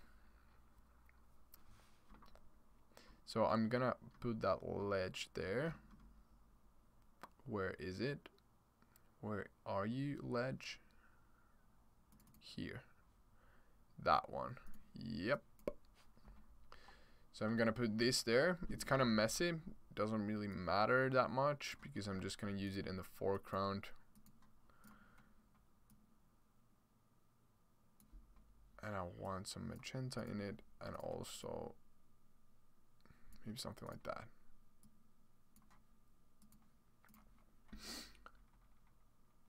Living the dream, man. Yeah, it's pretty crazy to think. Sometimes I wonder about it. I'm like, how did everything happen? But then I look back to it and I remember all the long nights where I spent here, not going anywhere, just like focusing on my own things. And then I remembered that, yeah, it's all because I had a passion and I worked so hard. And I was so lucky with everything that it's just like sometimes I get all emotional about it because it just like I had no idea what I want to do with my life. And then when I found like photography and editing, it kind of like saved me, so to say, because I did not want to go to school. But now I'm like doing this as my job. Like even this is part of my job, just talking with you guys and editing. And it's just like so surreal every single day to be able to do this. And I'm so thankful for every single one who has supported me along the way. And just like, it's just like incredible. And I hope that I've been able to inspire some people to kind of do more in life and fight against the society norms, what people tell that is normal and what you should do, because literally there's so much we humans can do more than what we are told that we can do. Literally we are capable of doing so many things. Of course there is the luck factor and all of that, but still like if you never even try to do something that you love and like give your time to it, it's so hard to ever succeed with anything. So I definitely recommend all of you to even try. I'm really thinking about selling my game stuff, for example, sometimes, because I spent way too much time doing useless shit. I enjoy it, but I know it's useless. Don't say it's useless. It's fun. It's like, I'm not sure, like, a lot of people have this mindset that you can't do anything fun. Of course you can do a lot of fun stuff. Just like, if there is a time when you want to edit, then edit. Like, it's all up to you. If you want to game, then game. But just know that all the time you spend away from focusing, like, if you could have the motivation and everything to do something else than gaming, for example, then just go for it. But if you love gaming, then game. I used to game a lot. I still game a lot.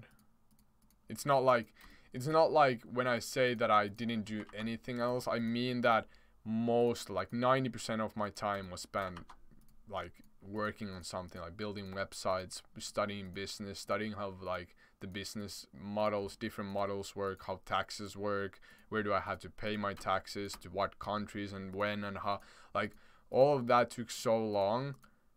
And then on top of that, I used to edit every single day, but it doesn't mean that I didn't game. Of course I had fun too every now and then.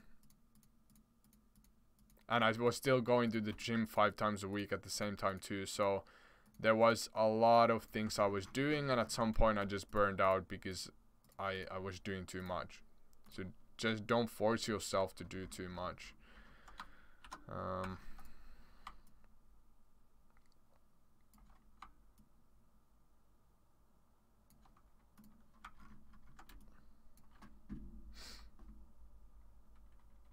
Do you have a Discord? No, I don't. I actually should probably set up a Discord server for everyone. Should be interested in a Discord server. I never actually thought about that much. But lately a lot of people have been starting to ask me like, do you have a Discord server? And I've always answered that nope, but it's a great idea.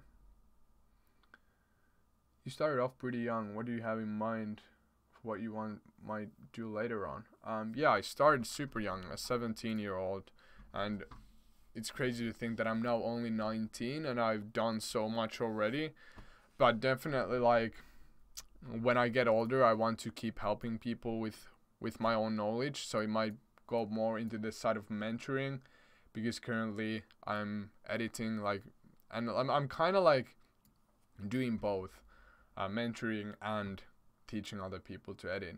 But in the future, I just want to be able to just continue doing what I love, but that might change what it is. So currently it's editing and traveling and just like helping other people, but in the future it might be something completely different. But I'm sure it will have something to do with creating stuff. It might be videos, it might be like only single shots, it might be like more like there's so many different possibilities, and I don't really want to close anything out yet.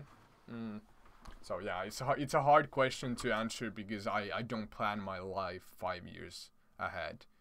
That would be boring. In my opinion, planning your life 5 years ahead is boring. It's good to have long-term goals, but like 5 years, it's just such a long time. It's just stupid to plan your life so far away. It becomes boring. I'm more of like a guy who wants to live in the moment, and I learned that by traveling. I figured that I'm just like, I do not want to stress about stupid things all the time. So I'd rather just like enjoy life now and then worry about some of the things later, but then at the same time keep a realistic point of view on everything. So instead of just like, yeah, I'm just gonna like live in the moment and not do anything to like kind of secure my future, that would be stupid. So of course I try to build my business further all the time and just like build everything further, but still kind of try to be in the moment. How do we respond to criticism? I'm surprisingly, I don't get a lot of criticism, but when I do get that, I kind of ignore it, because after all, like criticism, constructive criticism is completely fine. Like if someone says to me like, hey, that looks kind of like stupid, I think it look better like that, if it's like in terms of work. But when it comes to like the way how I live, the way how I like plan everything, the way how I travel, I don't give any attention to that criticism at all. In my opinion, the ledge is distracting, takes away from the image itself. Wait a second until I've added something to it. I don't know if it will look good either way, Jan. I'm just testing different things. I'm gonna add this tree there, so we'll see. It might be way too distracting. So yeah, in my opinion, editing is all about just testing things and then seeing if it works. If it doesn't, then you just focus on something new. But I think like adding Connor there standing could be pretty cool, but then this ledge would have to be a lot smaller. So if I would put this like that and then have a person standing there, then it will look better.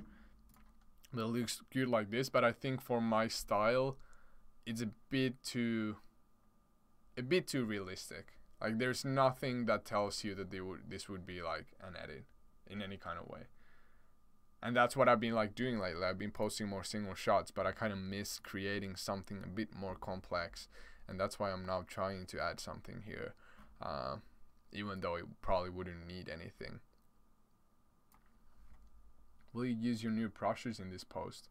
For this post, I don't need the brushes. I use some of them. I don't really, because it's a like there's not much I would do with these other than maybe refining some of these edges, but the edges are pretty good already, so I don't really need to refine this. Then in terms of like adding fog with the brushes, maybe usually it is a good thing to add a bit of fog. Let's try, yeah, like just adding a bit of fog here and there could make the edit a bit better. So yeah, usually it depends on a lot of the edit and what I'm feeling to create, but usually I use these brushes all the time. As you can see, it's super easy to create fog with this brush that I created. Like this, I created this brush so long time ago. I remember fighting like the base brush somewhere, and then I just kept modifying it and just like refining it so long. What I did, I went to like, I created a new document, and then I had my color set to black, and I just like kept refining it in a way. Like as you can see, every single time I click with this brush, it either changes the side or the size. So every single time I brush with this, it looks different. So I modified it in a way that it changes the opacity, it changes the fill, it changes the size, it changes the side where it is, and that way I can create a really realistic fog type of look for it.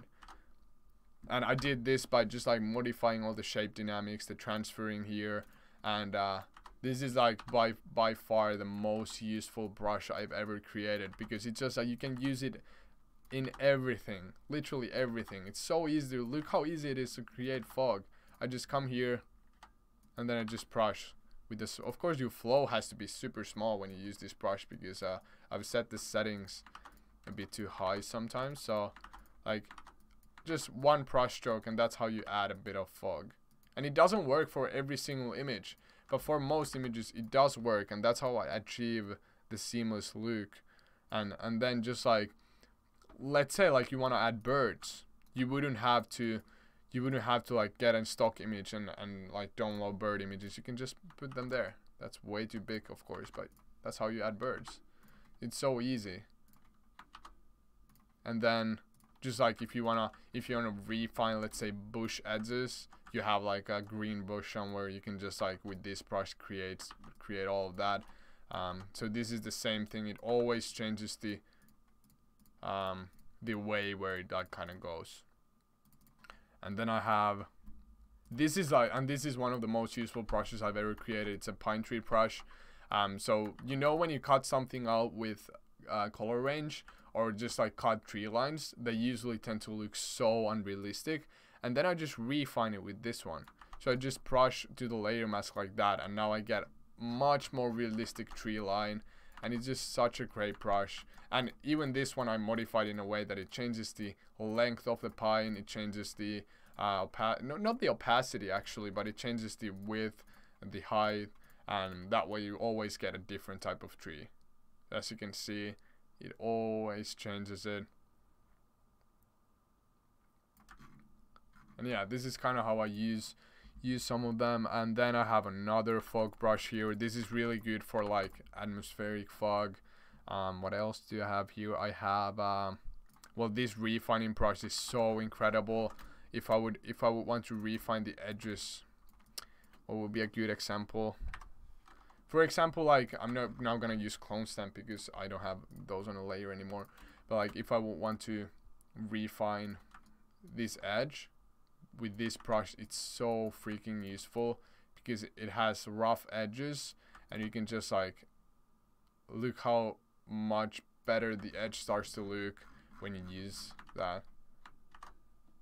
It just looks better. I'm not gonna do it now for this edit, but like yeah, you can just like create some really fine detail. And then some of these smoke brushes that I have, these are like a bit something that I don't use all the time, but it's just great to have when you need it. For example, when there's a chimney and you're creating smoke, this is pretty good for that. Of course, your flow has to be like super small, creating like smoke with that. And then you have like light ray brushes. So this is super useful when you're creating light rays. If there would be a sun, I would just flip this, go to overlay, and then just brush those in. Of course, the flow again needs to be smaller, but it's pretty realistic light ray brush that I created from a sample image. And yeah, it just, how many screens are in front of you? There's 2 screens. Looks like a bunch of ghosts. How much did your setup cost? I'm planning on getting a good setup to do edits. My setup is ridiculously expensive. I don't even recommend getting anything that I have. Of course I recommend, but it's hard to kind of like, my setup is like $15,000. It's not like, you don't need this expensive gear to create good edits. I created everything, like most of my work is created on a laptop that cost $1,000, and even $1,000 is a lot of money, but like that's what I used.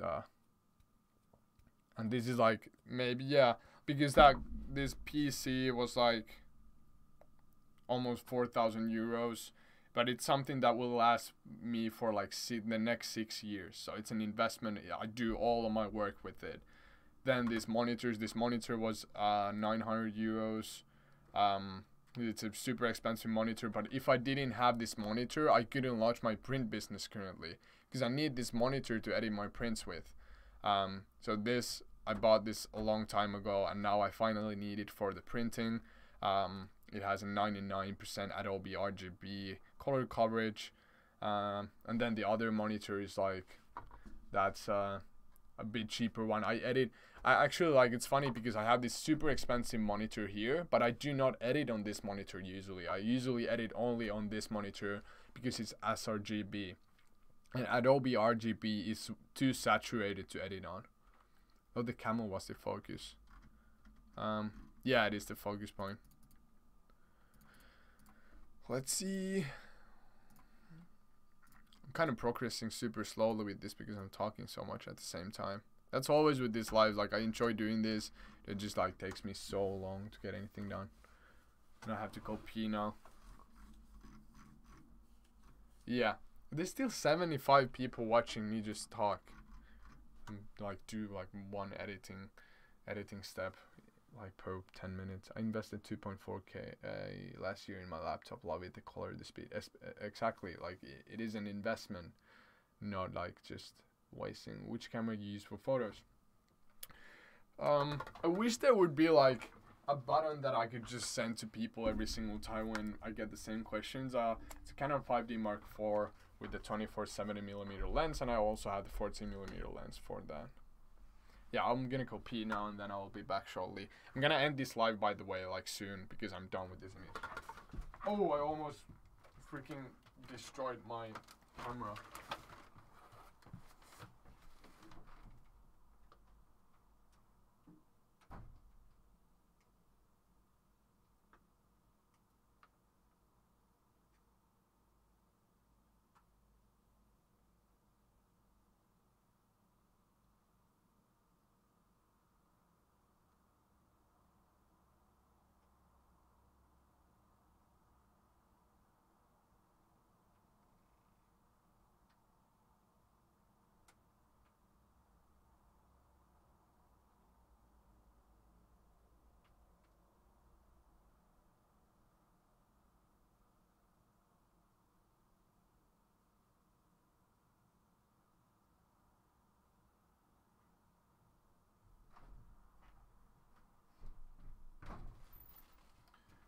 back. I'm back.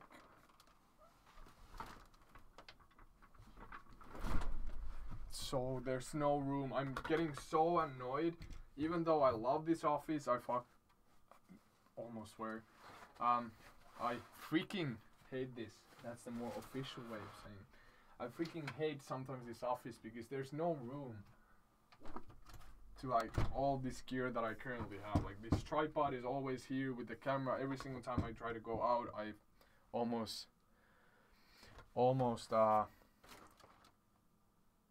this falls. This light is mounted to the wall. There's a huge ass print also here. Like this is the size of some of the prints that I'm gonna sell. I'm not even sure if you can see it on the screen, but it's an A2 size print. I'm not sure if it looks that big on the camera, but it is pretty big. And yeah, this is usually on the wall, but currently because I have the web camera there, I can't keep this on the wall.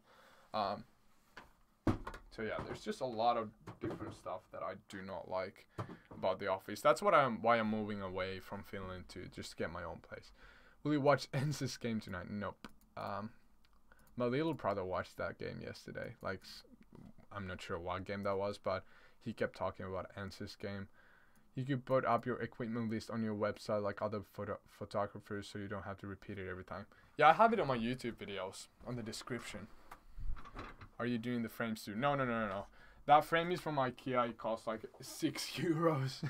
It's a super cheap frame, but yeah, I'm not gonna do the frames. It's impossible to figure out the shipping for that. So the prints will be shipped in tubes.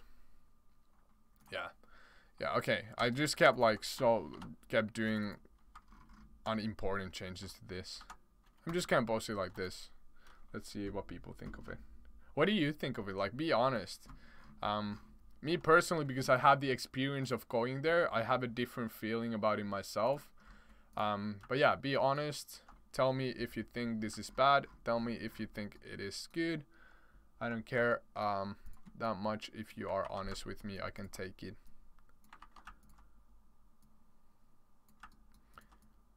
Because on Instagram, like, it's people just comment general comments like, oh, this is so sick, yeah, this is so cool, but you seldom hear like anything in a way that like, hey, you should really probably like add something there, you should really do something.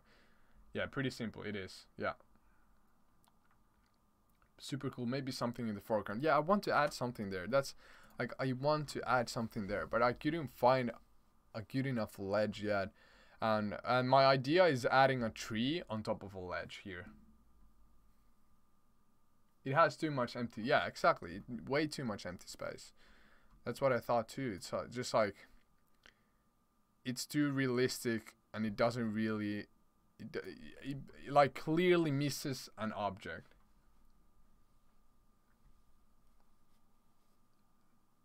Some trees around the camels. Maybe you could try camel speakers. Yeah, I can't really make the camels bigger because the camels actually are that size. So then you lose the sense of scale with the mountains. So that can be done, and that's just due to the realism of it. But I definitely can add a ledge here, and my idea is adding a ledge, and then on top of that ledge have a tree growing. And that's how I kind of get the foreground into the shot. Or then I'm just gonna use this where Emmett or Connor is standing. That could work. So Connor is standing here, but he's watching to the wrong direction. Oh, here he's watching to the right direction.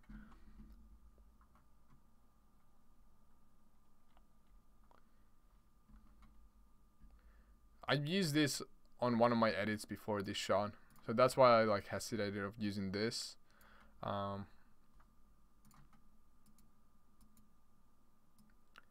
Because it's funny because I'm capable of like combining even 40 images together. Like sometimes when I start to edit, I nowadays want to keep it as realistic as possible, and then I end up like not adding almost anything. But that's like, I've used this in the past, so it feels stupid for me to add. That could be pretty cool, but then on the other hand, like I would want to add the tree.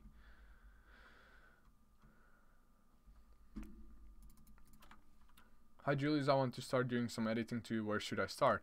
You can start by watching the tutorials on my channel, on my YouTube channel, or then go to Flern's channel. There's a bunch of free tutorials on YouTube.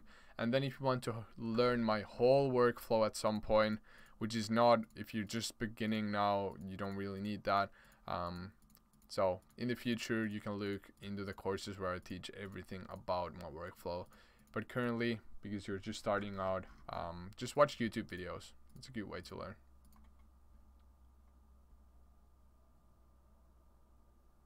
What about having like a bird view or something, like a hawk flying towards the mountains, like epic movie scene stuff? That's actually a pretty good idea, but then again, I don't have images of hawks. And as you know, I'm not using stock images anymore, so I'm kind of limited with stuff like that. So I would actually have to go somewhere and photograph a hawk flying to create images like that nowadays. Or then just like collaborate with someone who has taken shots like that, but like, yeah, I'm not using stock images anymore.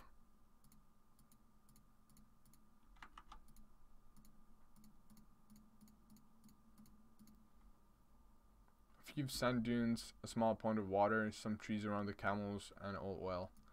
Yeah, I'm gonna definitely try out the trees. First, I'm trying out this ledge, and I have this one dope tree that I shot in Dubai, actually on a desert. So I might add that there. Because now this looks like 100% a single shot, and my idea today was to create something that doesn't look like that.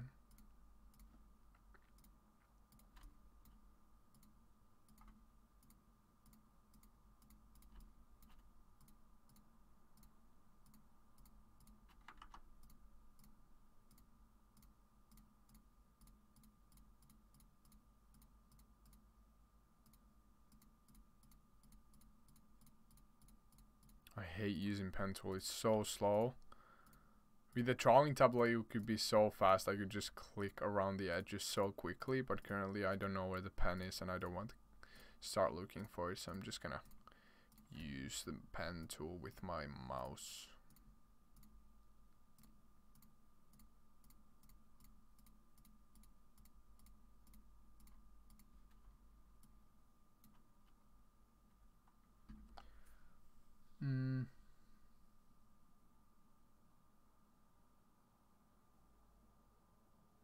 Not sure if you already answered this, but how did you develop your own style?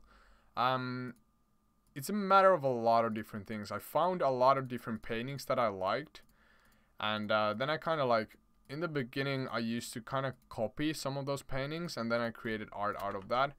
But then I started feeling like it's like I don't want to keep like copying someone's ideas. And then I found this quote that said that good artists copy and great artists steal. And what that means is that usually like an average artist just copies someone else's ideas and then gets away with that. But what I did, I completely stole someone else's style that I don't even know whose style it is. I just saw cool paintings, and then I was like, I want to create something like that, but not in the exact same way as someone else.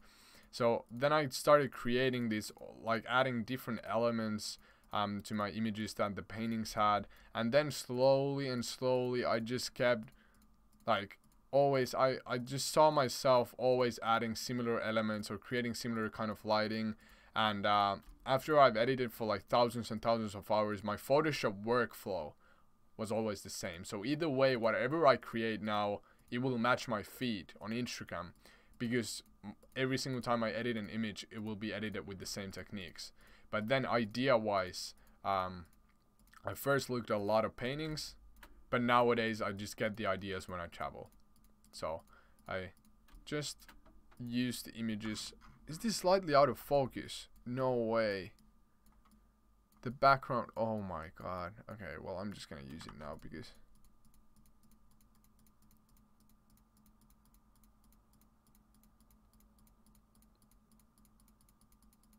it's not badly out of focus, but it is slightly. I just noticed that why is this blur in that background is not. Okay, whatever.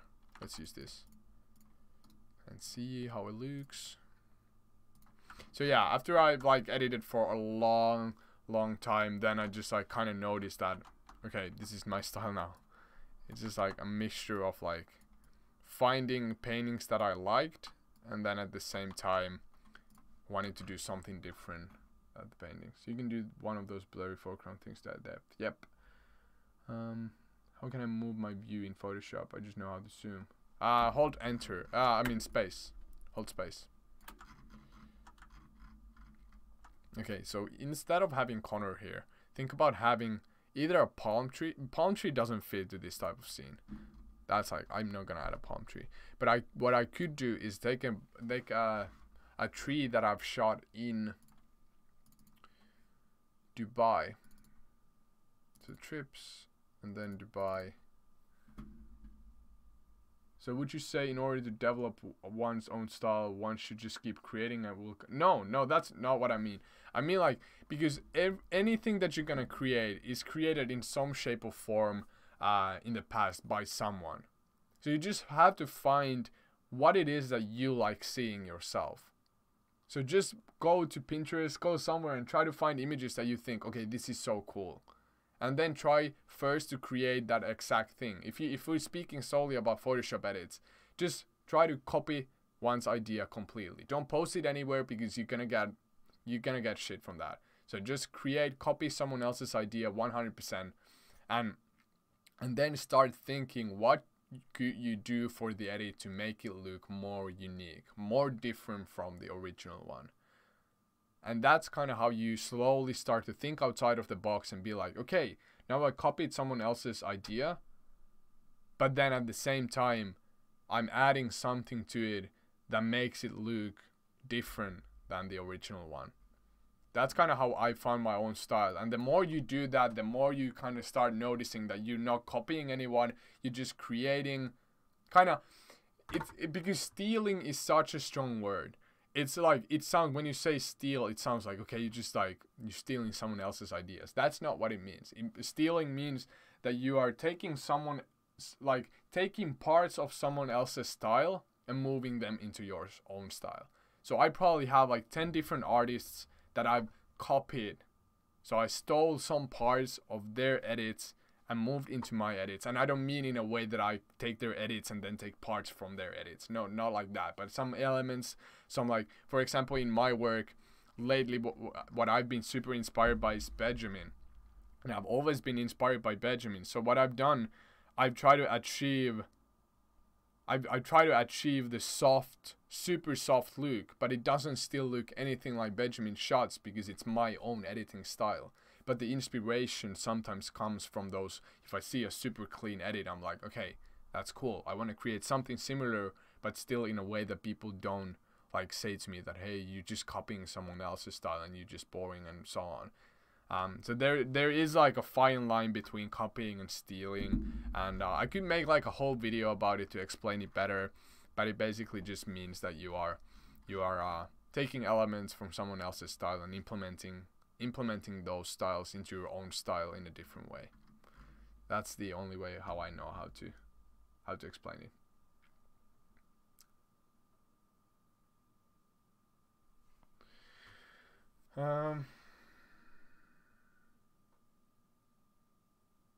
Should the same principle be applied to, for example, portrait photography? Any type of art form, anything.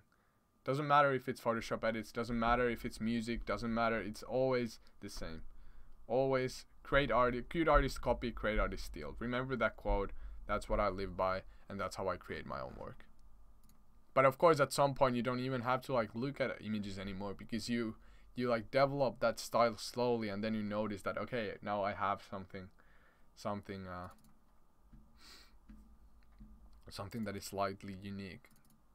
And now when people look at my images, most of the people who follow me, probably when they see an edit, if they wouldn't see the tag, if they wouldn't see Visions of Julius as a name above the image, they would still probably see that, okay, this looks like a Visions of Julius image, because the style is developed so far. And that's what you want to achieve at some point too. And it is not impossible. It's one of the hardest things still, but it's not impossible. Just like, yeah. there's just so much into it that it's hard to like put it into words. Within like I would go on for it about like 3 hours and I would still talk about it. It's hard to like explain shortly. Oh no, I could put some of these framings on top there. Yes, yes, yes. Where are the 3 shots? I swear I have 3 shots from Wadi Ram.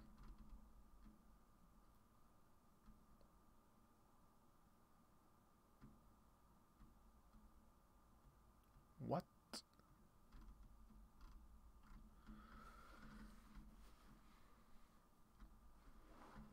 I just used the shots. They should be here. Oh, there they are. Okay. Now I'm doing a huge editing mistake. Never do this. So if you want to add objects close by, but you've shot them super far away, do not try to add them close by. But I'm now gonna try it. Never do that yourself. It usually won't look good. But I need to do it now because this is literally the only tree I can find that fits the scene, even remotely. So let's try it out. And I have to do so much refining on this. So adding this tree here will be my go-to choice now.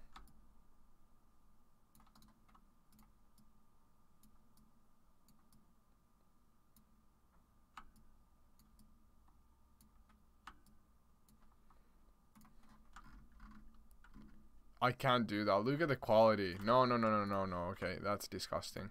I need to find another tree. I was about to do it, but then I noticed that, okay, the quality actually sucks. Thanks, man. I really do appreciate the answers. Would love to see a topic on the video. Yeah, I might do it at some point. This is amazing. Thank you. Yeah, just block your Instagram. It's all about like sharing and helping each other out. It's not you blocking anything, just letting people know what your Instagram account is. Maybe some oasis. Yes. A good idea. Okay. Thank you. Thank you. I'm not sure how to pronounce your name, but I thank you. Because now I know what I'm gonna do. Okay, let's go to Indonesia images. And then I'm gonna come here to Komodo. And it was Gili Lava. And what I have here is an ocean image. But I'm not sure if the ocean will fit here. But I'm gonna try. You should place another rock to the right side, like a bigger one, to make it the left one less random looking. Yeah, probably like some. Thank you for loving your community. You're such a fantastic human and I appreciate you greatly. Oh, thank you.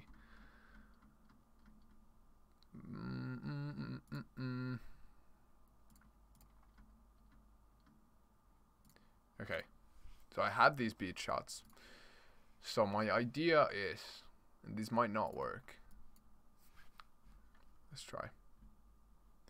Okay, so my idea is to implement this beach somehow in this edit. And to do that, I had to make this ocean first extremely blurry, like the rest of the images. So to do that, I just decrease the clarity a lot. What's the best place? What's the best place in Finland to go photograph at?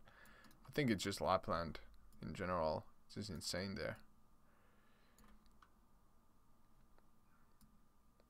Lapland is where it is at.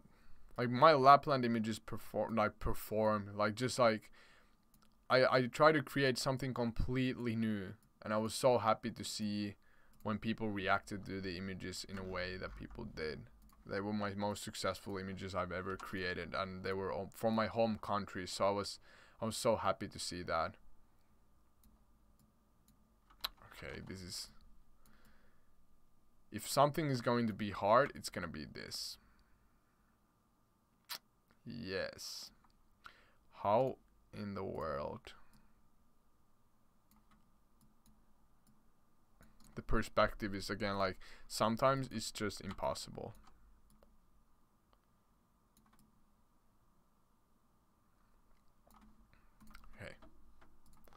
Let's try how bad this looks. It looks absolutely horrible, I know already, but let's try.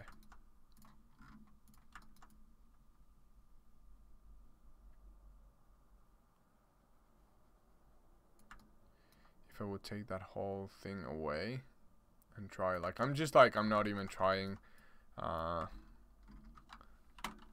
just trying to see like the composition, like I need an ocean that is taken way further above.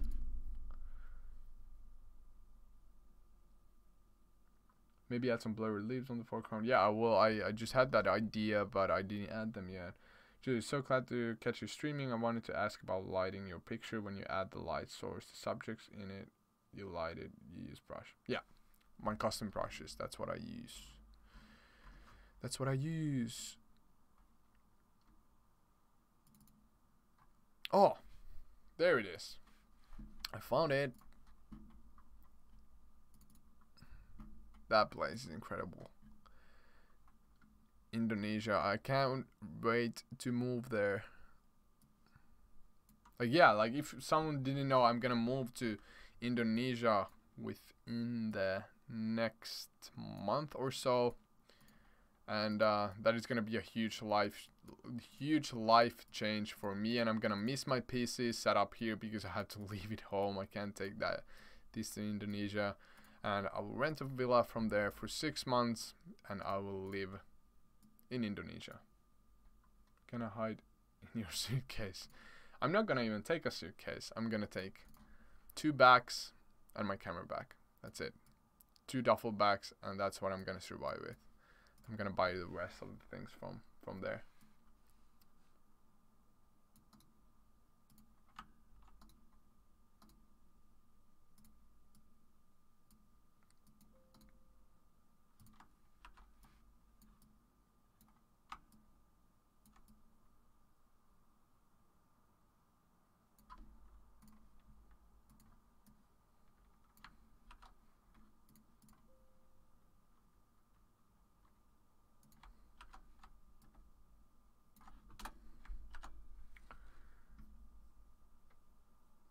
Why are you moving to Indonesia? The reason why I'm moving to Indonesia is that a lot of my friends live there. There's great food. I love the people. The most insane places in the world are 2 hours scooter away, like 2 hours scooter ride away from anywhere in the island. So that is why I'm moving there. Just like, it's just such a great place for a human being to be at. I was there already for a couple of months, and it was the best time of my life. And of course I know living there will be different, but yeah, I'm looking forward to it.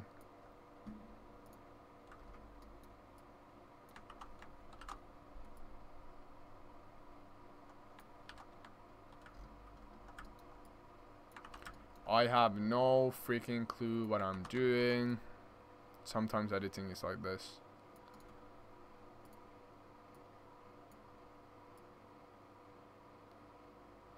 Because I'm so limited with my shots. That's the thing.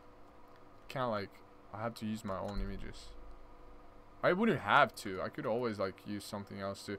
But now if I add this here, it's so further. Like, these camels look like they're 3 times the size of those boats.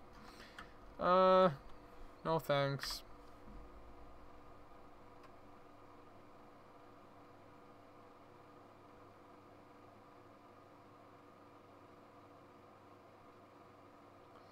Yeah, I don't have the beach shot for it. Maybe pink beach could work because this is a bit different. Stamp out the boats, yeah, but still, like, you can see the size difference. Ugh.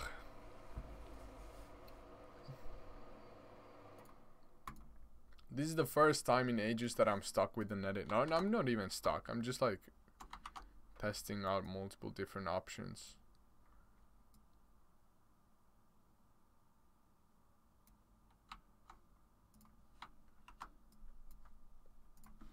Okay, so the first thing.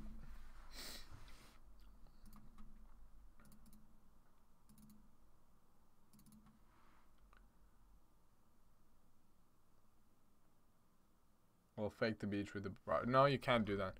Unfortunately, like there's some things in editing that can be done and some things that can't be done. And some things could be done, but then it's not like.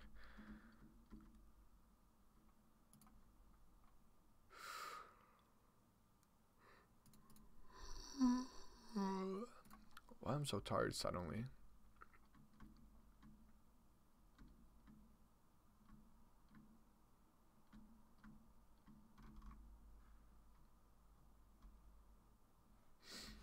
Remove the cliff and subject and then add some water transitioning into the sand from the bottom top like a beach. Yeah, that's possible. Like the thing is like there's not a lot of situations when you are out in the ocean taking the shot towards the beach. You're usually always above the beach taking the shot towards the ocean.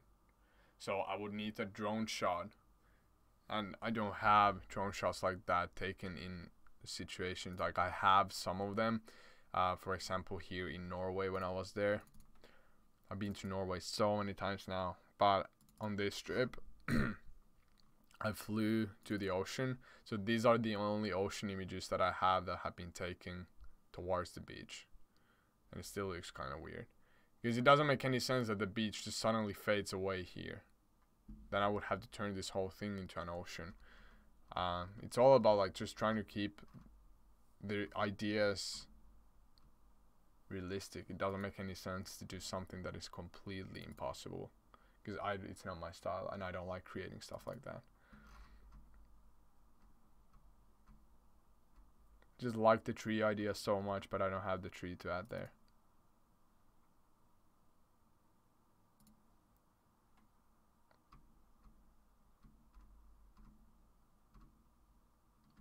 Yeah, these are all my images from there. What about a river going through? I don't have images of rivers from above. Instead of like, all those ideas are great. It's just like, you have to remember that I'm so limited with my shots. And thanks for the ideas, they help me a lot. Just like, some of them are. Or maybe some pyramids. I've never shot pyramids in my life.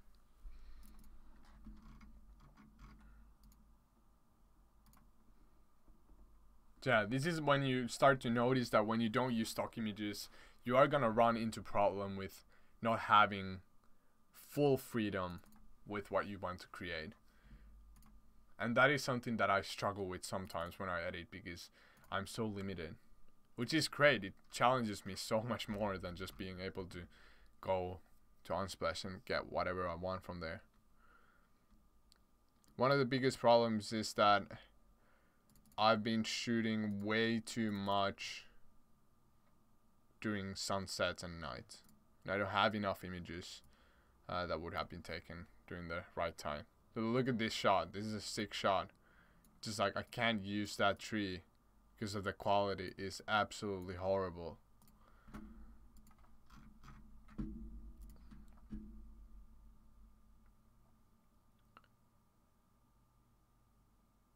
When you use a stock edit every now and then, because I don't like people. I'm trying to transition from a stock image digital artist into a digital artist that makes only edits out of my own images. And I know people wouldn't care, but I care personally myself, so that's why I don't want to do it.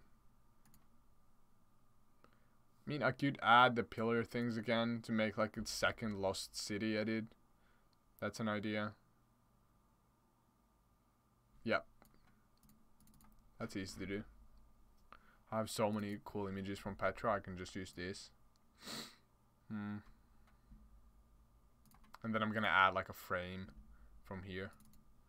Something like that to the foreground. To kinda hide it. Maybe even like adding this frame.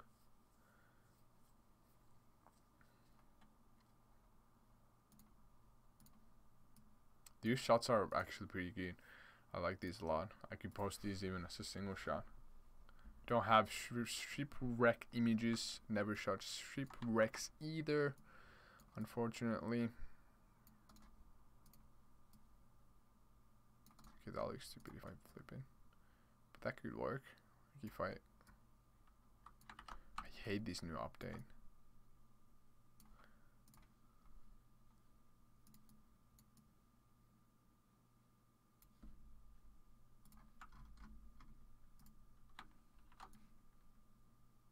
Yep, no thanks, too closed.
So now I'm just blending it here a bit, and then of course getting rid of those weird textures, and this is gonna be further away, so I have to blur this a bit.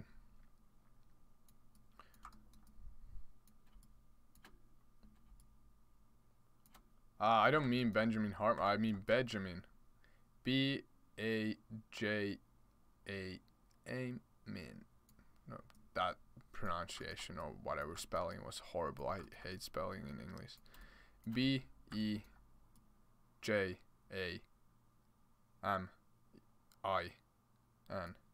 That's it.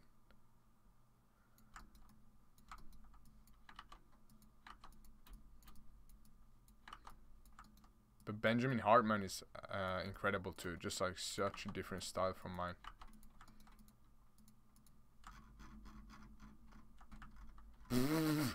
That looks weird. Way smaller. Somewhere there maybe. Or there. Just like hidden behind something.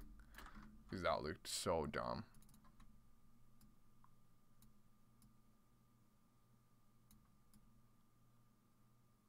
Will people even notice that from there? Probably not.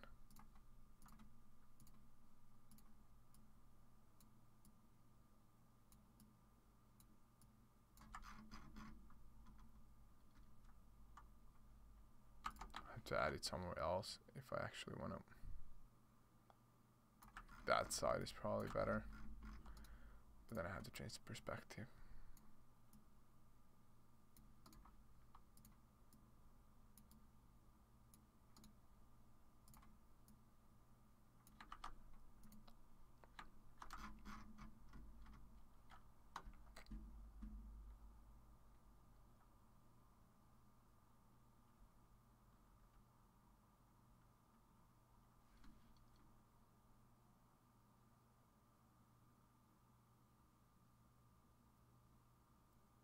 But I want the desert to be flat.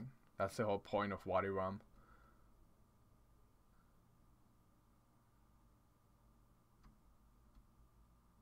I wish I could fast forward live streams. Yeah.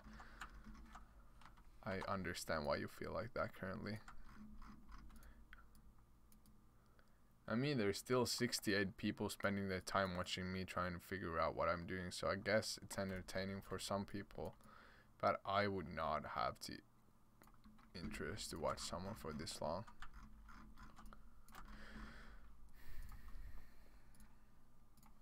It's been 2 hours. That's the longest I worked on an edit in half a year probably. And this is like a simple edit. But yeah, of course it's a live stream and all of that, so it's different, more interactive, way like more fun to create too.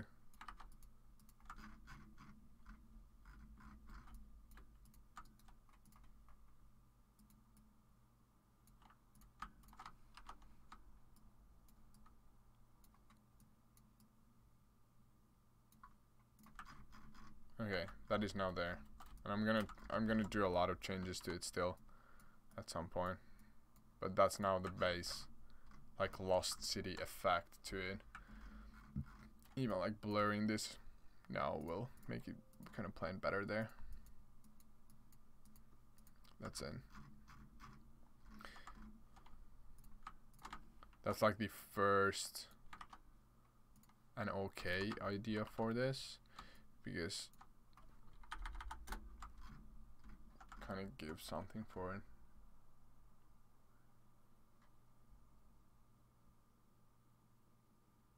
Yeah, use some random picture of water like a lake or the sea and shape it into a river. But you have, like, it's, yeah, it could be possible, but then again you need to remember that you can't just mask water to form a river, because every single time you create something like that, you also have to have the edges of the river and the river bed, like everything. So you can't just take water and then do a river out from that. You have to have the edges of the river, the surroundings of the river. It's not yeah, like that's why it's almost impossible to do.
Is it just me or is the stream a little quiet? Yeah, it's just me editing. Usually I wouldn't speak anything, of course, so I mean when I edit without a stream, so it's a bit like a new situation for me to like always speak at the same time when I edit. But yeah, this is not meant to be like a highly energetic stream. It's just literally just me spending time editing and answering some questions. Shh, he's concentrating. Yes, I need to concentrate.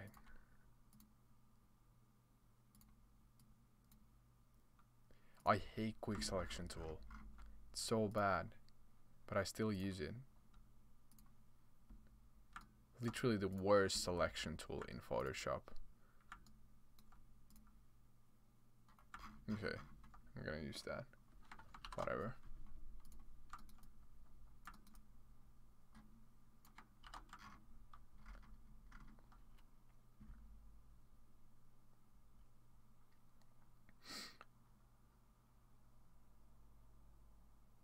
Nah, no, because you're not talking like I had to turn the volume up to 100 in every possible way. Ah, am I speaking to...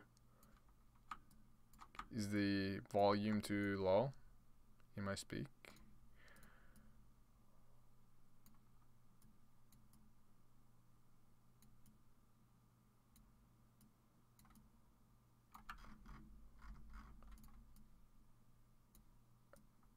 Blending this there. is the only option now.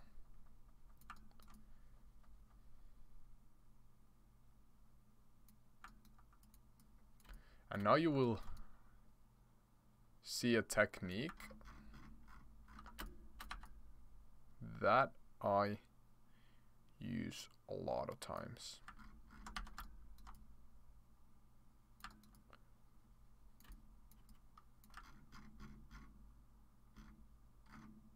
Or not.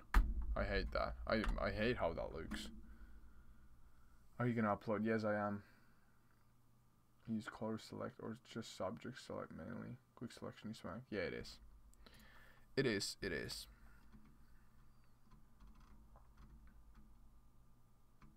Why didn't I take more images when I was there? Or why did we not visit this place during the bright light? Or why didn't I think of the perspective enough when I was shooting? Like every single time I would go on a trip, I progress as a photographer for my own work, because I realized that, okay, next time I had to focus more on this, because I clearly don't have enough shots. I clearly don't have enough to edit out from.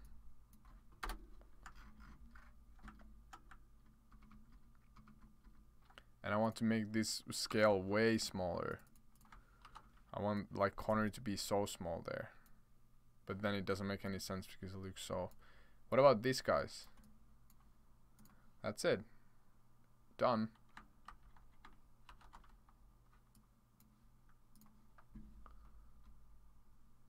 So you don't use graphic tablet, but it's hard. I do use it, but not right now. And it is hard to use. But once you learn how to use it, it's better. It's 6 p.m. like soon. 6 p.m. soon. Can you make a line of camels following? No, I wouldn't keep the two. Only two. Damn, feel yeah, always taking not enough shots and feeling bad after. Yeah. Always annoying. That image now fits there. But it doesn't look anywhere near as good as like it's supposed to be looking. Maybe due to the fact that I didn't mask enough out from this thing. There's too much like weird edges still.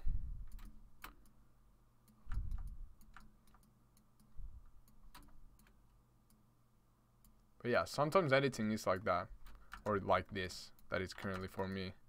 It's like takes so much time because you're trying to figure out what shots to use, and then you can't find some of the shots.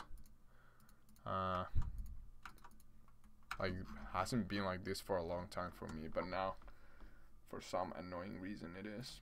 I really want to add the water element to this somehow.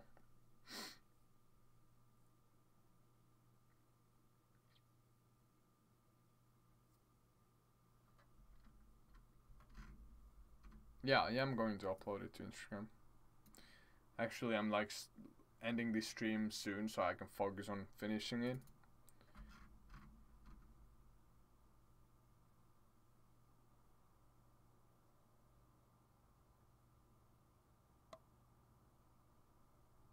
Yeah, John, my style is realistic. I don't really want to do anything like that. It wouldn't fit anywhere. And it would just like... yeah, like some people could probably do something like this. I see a lot of people doing edits like this. Let me quickly show. So having it like that, and then flipping this.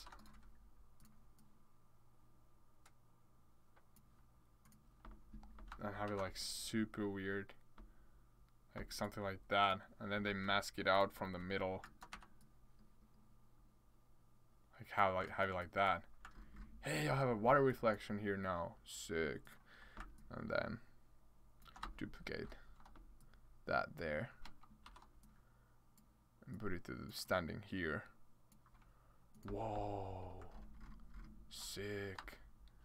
Let's create a water reflection here.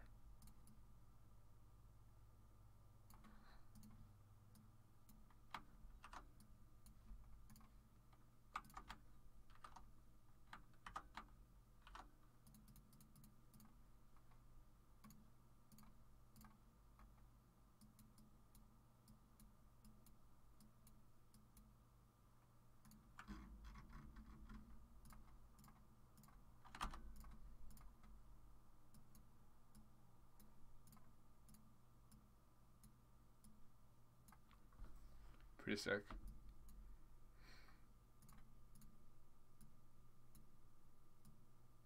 Not bad.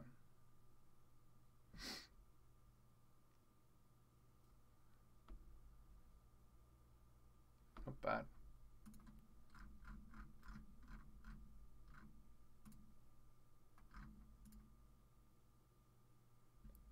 Yes, new course incoming. Okay.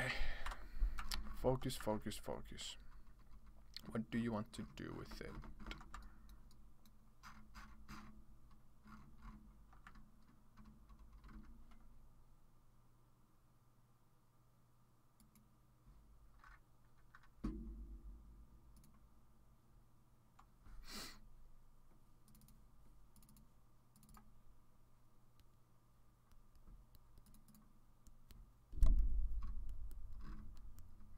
We spent a night on this island in Indonesia.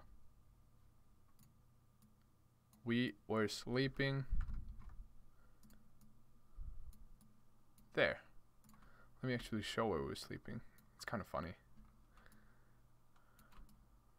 So we slept there on that wooden thing for one night. And this is in the middle of the ocean, in the middle of nowhere, and there's this one house, and I guess there's one person living full time on that island because tourists go there nowadays, I guess. And yeah, that was one of the funniest experiences in Indonesia. Lombok is the island, or nearby Lombok was this. They built like, probably these are just sleeping places for people. And that was kind of funny. I enjoyed that trip a lot.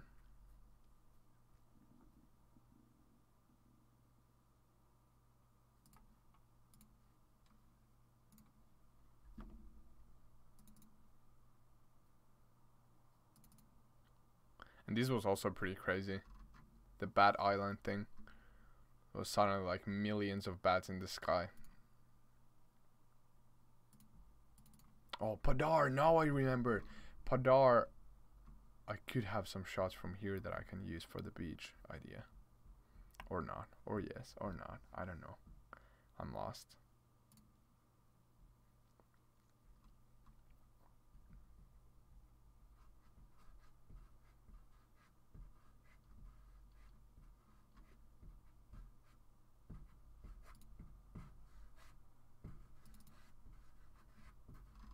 Okay, I think I'm gonna end this live, finish this edit, and then you will see the final result on Instagram, because currently, yeah, I'm gonna stop this live now, and then you can see the final result in like 30 minutes or an hour. I've been spending way too long on this, and it's just like wasting time, and I actually need to get a lot of things done today still. So yeah, thank you for joining in this live. Was 2.5 hours, a bit too long for this one stupid shot. So yeah, sorry that I didn't finish it here now, but I literally can't focus enough if I keep talking to all of you. I'm sorry. So yeah, thank you for joining, and you'll see the final results soon.